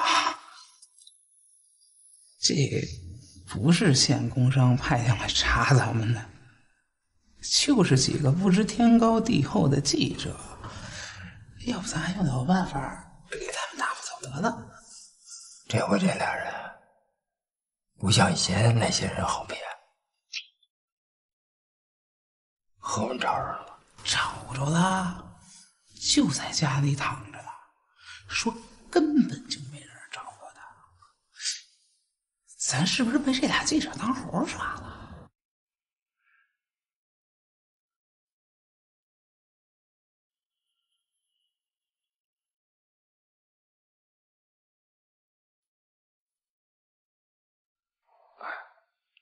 告诉你啊，就是城里来的俩记者，何文他没见着。行，就按你说的办。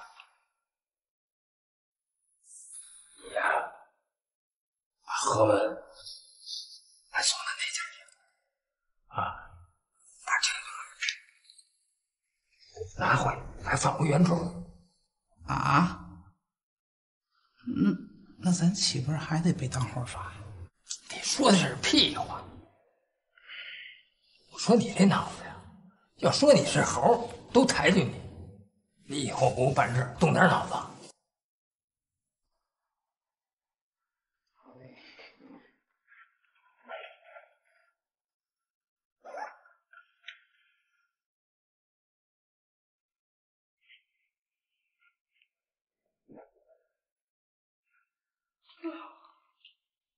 昨天这一觉睡得可真够沉的，也不知道村长帮咱们找着人没有啊？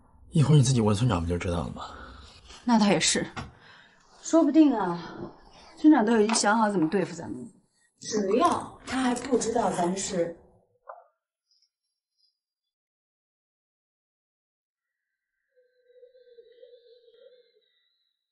完了，我的包好像被人动过了。丢什么东西没有？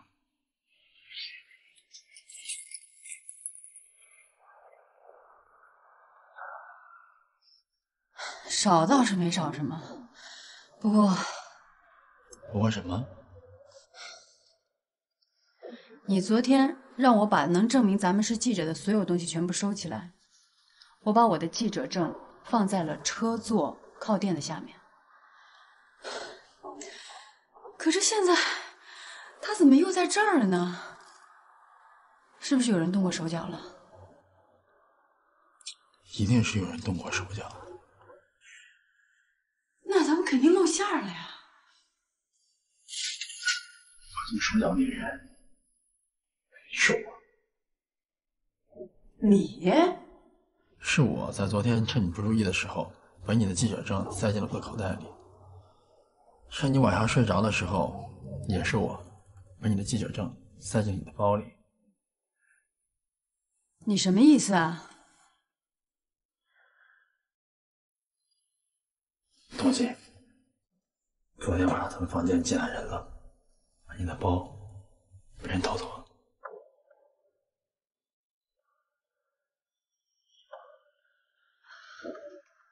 咱们肯定露馅了。不担心，是我猜到他们晚上一定会这么干，所以才故意把你的记者证放进你的包里的。其目的很简单，就是想向他们表明咱们的真实身份。我还是没明白你什么意思啊？童心，现在他们既然已经知道咱们的真实身份，你觉得他们会怎么做？当然是把咱们赶出去了。你说的那是正常情况，正常情况下，他们甚至连觉都不让咱们睡，就直接把咱们赶出去了。可是他们并没有这么做。我们换个角度想想，如果他们想装作故意不知道，然后又唱出双簧给我们看，那么我们是不是可以猜想，一定是他们心里有鬼？行啊，你元旭，连这个你都懂，有两下子嘛。好了好了，赶紧收拾东西。既然他们想继续给咱们玩下去，那么咱们就随机应变，看看他们到底想怎样。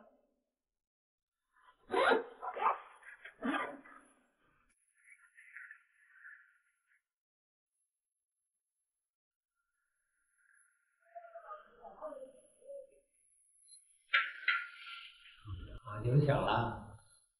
昨晚睡得怎么样啊？我们休息的挺好的，村长。病人昨天晚上找到了吗？没找着。哦，村长，我想之前咱们村应该也来过不少调查这种怪病的人吧？怪病？什么怪病？根本就没。来的人里面应该有不少医生，还有和记者朋友吧？没有。是吗，村长？您别介意啊。不管记者也好，医生也罢，都不是什么要紧的事儿。可如果是县里或者市里面的领导派人下来，我想那时候您这个村长也不会那么好过的日子了。哎，你这年轻人怎么这么说话呀？我们村什么问题也没有，你一个当大夫的说这种话，你什么意思？村长，我这人说话是稍微直了点，不过既然您没有找到那个病人，那么我们这趟也算是白来了。同学，咱们就先走吧。去哪儿啊？袁大夫，不看病了。同学，难道你忘了咱们医院下午还有会要开吗？啊？打扰。袁大夫，你看啊，俺们呢也没给你们找的你们想找的病人，不过呢，有个人我觉得应该见一下。你们要是愿意呢，我可以带你们过去。谁呀，村长？也是从城里原先来我们村看病的一个大夫。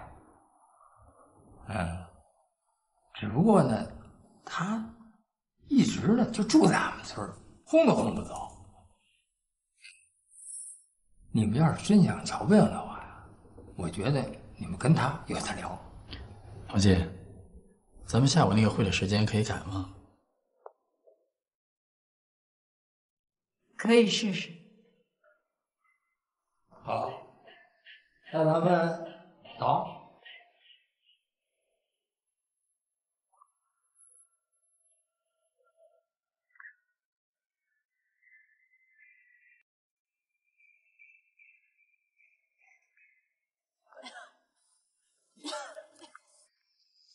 村长，你们这空气怎么这么难闻啊？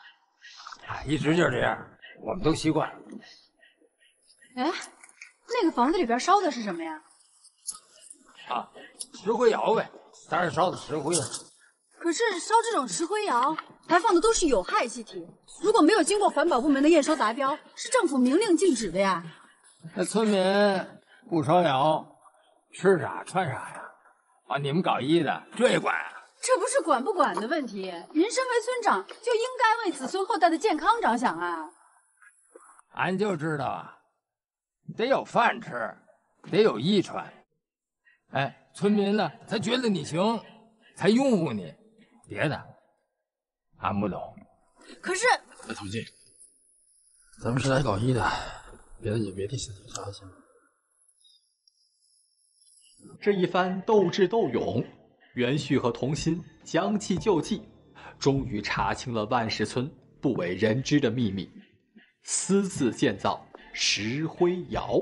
说起这石灰窑，其实就是一种土作坊，但这种作坊在工作中会产生大量的有毒气体和粉末，严重危害周围人的健康，同时造成很大的污染。这种私自开设的石灰窑，国家是严令禁止的。但是在这个万石村，它却存在着，而且还是明目张胆的存在着。这也就是村民们一直想隐藏的秘密。但是明明知道袁旭和童心是记者，村长为什么还要带着他们俩在村里转悠呢？他这么做的目的是什么呢？而接下来，袁旭和童心能把万石村的怪病真相彻底查明吗？村民们又会怎样来阻止他们的行动呢？一切的一切，至此还是一个未知数。但是袁旭和童心心里很清楚，在万石村存在着巨大的问题，而且这个问题必须尽快处理。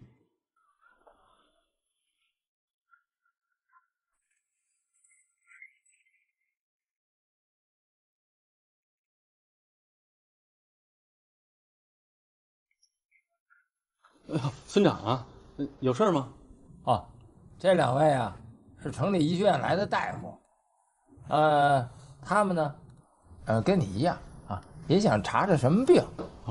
俺也不懂，所以就给你领到这儿来了，啊，你们一块聊聊。行。乡里来人了，还找我有事儿，那我先走了。哦，那您有事您忙去。你们呢？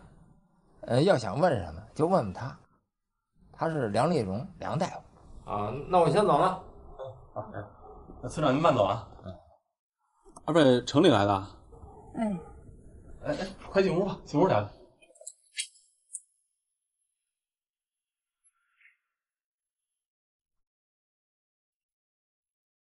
您坐吧。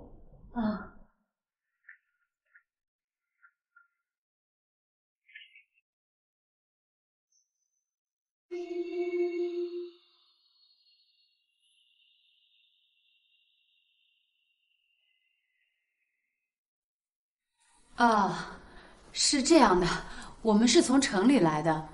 这位是我老师袁医生。听说你们这有人得了一种怪病，我们怀疑是跟当地的空气污染有关，所以想跟您……麻烦帮我把那边架子上一份呼吸道感染的病理学报告递给我。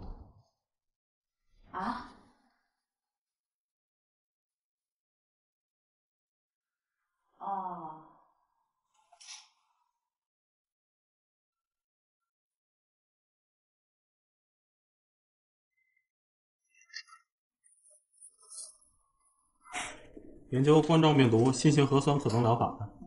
好。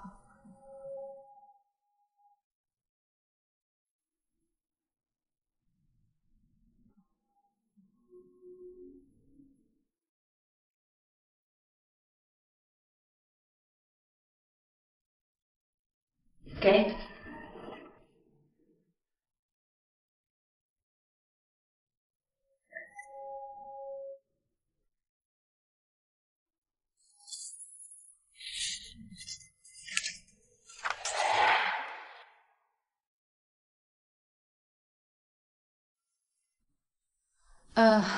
我们听村长说，您在这已经好几个月了，所以想跟你了解一下情况。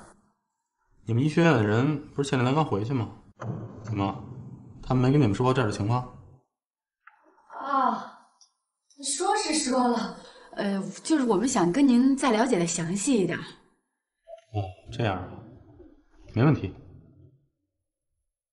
村里饮用水的监测报告我正在完成，基本上问题都在里边了。啊，是，这个水污染的情况确实是主要问题。你们刚才好像说怀疑病毒是由空气污染的。啊，对啊，可能水污染的比较严重。哦，那你们说说看，你们所知道的病毒，它的病原菌是什么？啊？是结核分支杆菌基因异变引发的病毒吧？啊，对，就是这个。但是结核分支杆菌不是主要通过空气传播而导致感染的吗？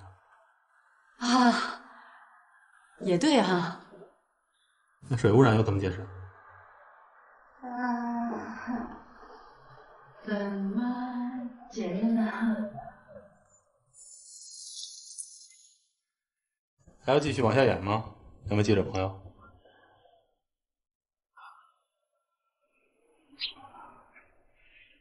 村长，咱这招管用吗？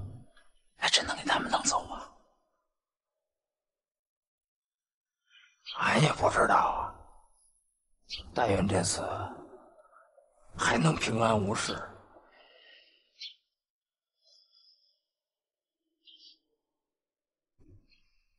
你在这儿守着，有什么情况立马告诉我。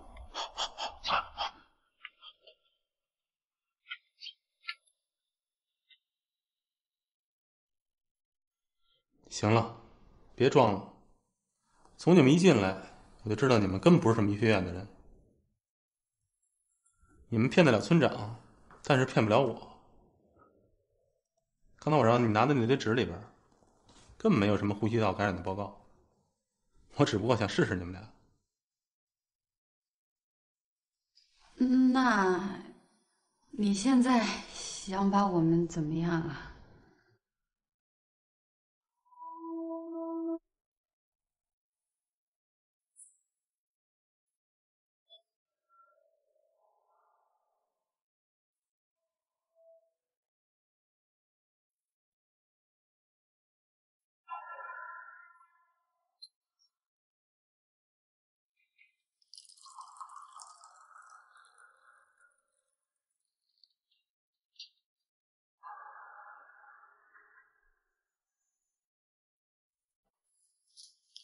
别紧张，我不会把你们怎么样。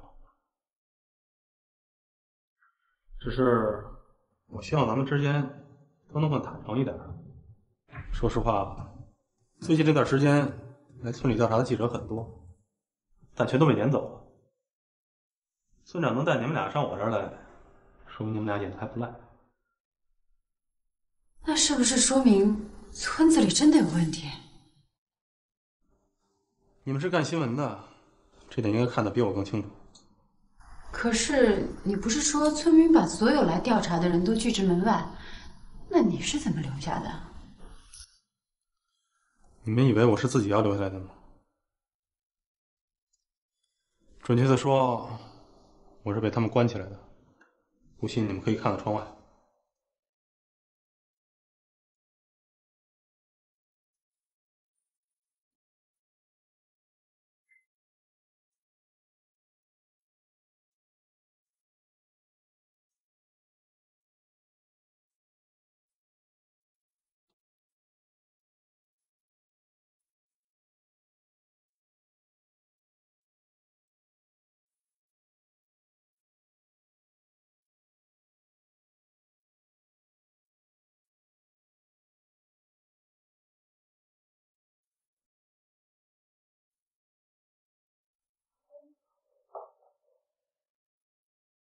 我是县里环保局的质检员。从来万石村的第1个月，我就发现了他们不可告人的秘密。他们知道以后，就一直把我困在这儿，不让我跟外界联系，还让我冒充医生来骗你们这些来调查的记者。我如果不照他们这么做，很可能我就没命了。他们不止一次威胁我的生命。还有这样的事儿？这种日子，我真不知道要继续下去多久。那现在，你凭什么相信我们？就不害怕村民知道后对你下手？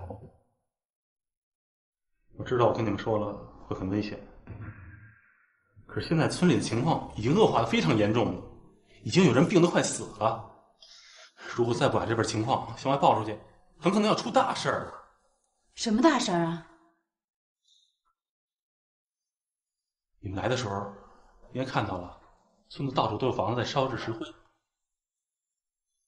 就是这东西散发的空气污染了空气。村子里边为了生计，不准任何人对外讲，可是纸里终归包不住火呀。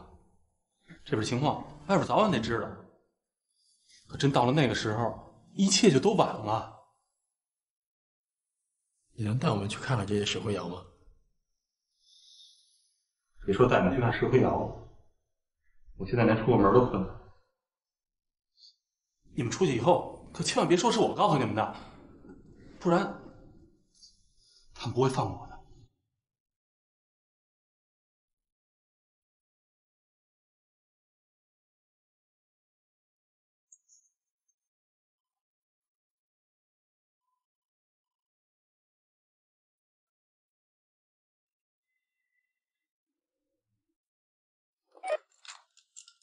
喂，好，我知道了。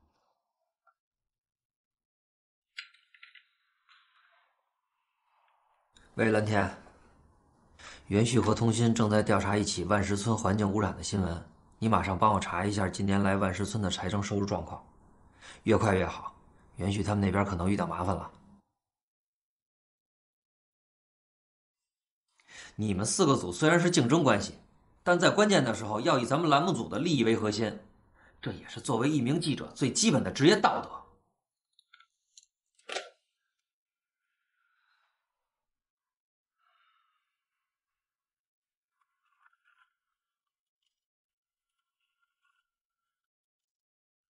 不用看了，你以为跟踪咱们的人能让你看穿啊？可是刚才咱们从村长这出来的时候，壮汉没有跟上咱们呀。你错了，现在整个村里面，不止村长和壮汉把咱们视为眼中钉。那还有谁？还有谁？我敢打赌，现在这个村里面，挨家挨户的窗户后面都有一双眼睛盯着咱们。一旦咱们破坏他们的财路，他们立马会冲出来，把咱们像猎物一样撕碎。那咱们还是赶紧离开吧。离开？离开不正中他们圈套了吗？你的意思是说，梁丽蓉在说谎？我也不太清楚，不过我敢肯定，事情不像想象的那么简单，只能走一步看一步。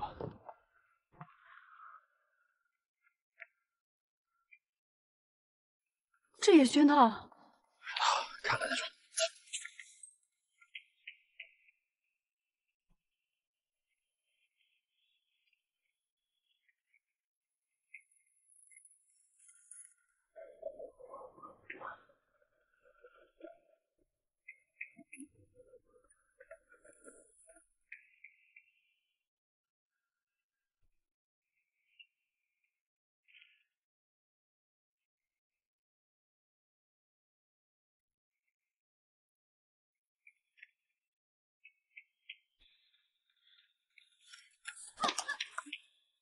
怎么样？没事吧？哎，你还看这块破石头干嘛？追人呢？这块石头好像在哪见过。怎么样？走吧。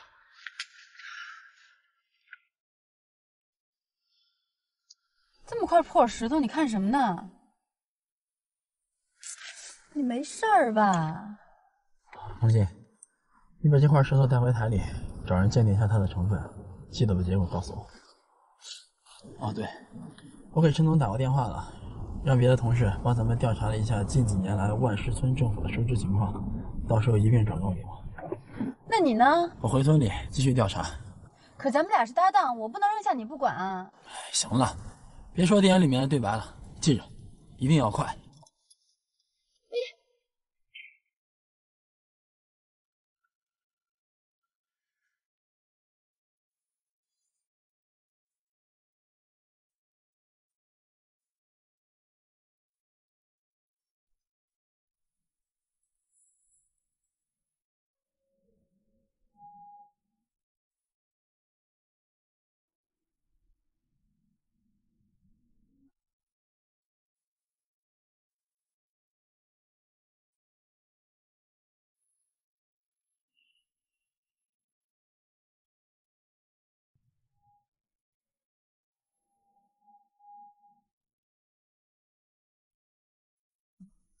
人走了，两个都走了吗？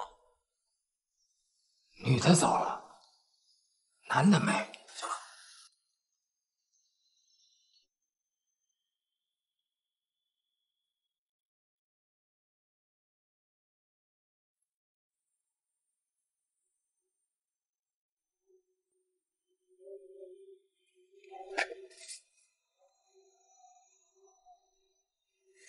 你知道我是什么人，对不对？刚才我们一直在追的那个人也是你。那块石头是你故意让我看的。昨天在你家门口，你也在敲那种石头。你到底想告诉我什么？我不敢说，我说了，村里人会要我命的。一定跟石头有关。对了，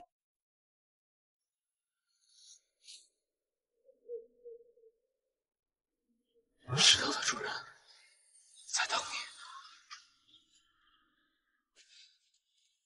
你别问我了，我什么都不知道，你快滚！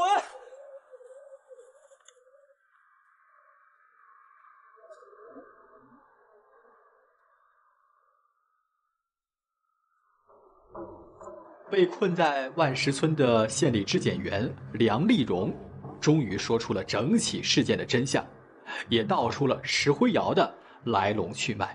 原来，由于万石村没有什么更好的经济来源，就做起了石灰窑。可是，他们这种烧制的办法非常原始落后，对环境的破坏非常严重，导致不少人因为环境污染而得了重病。万石村为了发展经济，牺牲了环境，而且还因为害怕真相曝光，而将前来调查的梁丽荣是扣在了村子里，以免村里的这种情况被外界知道。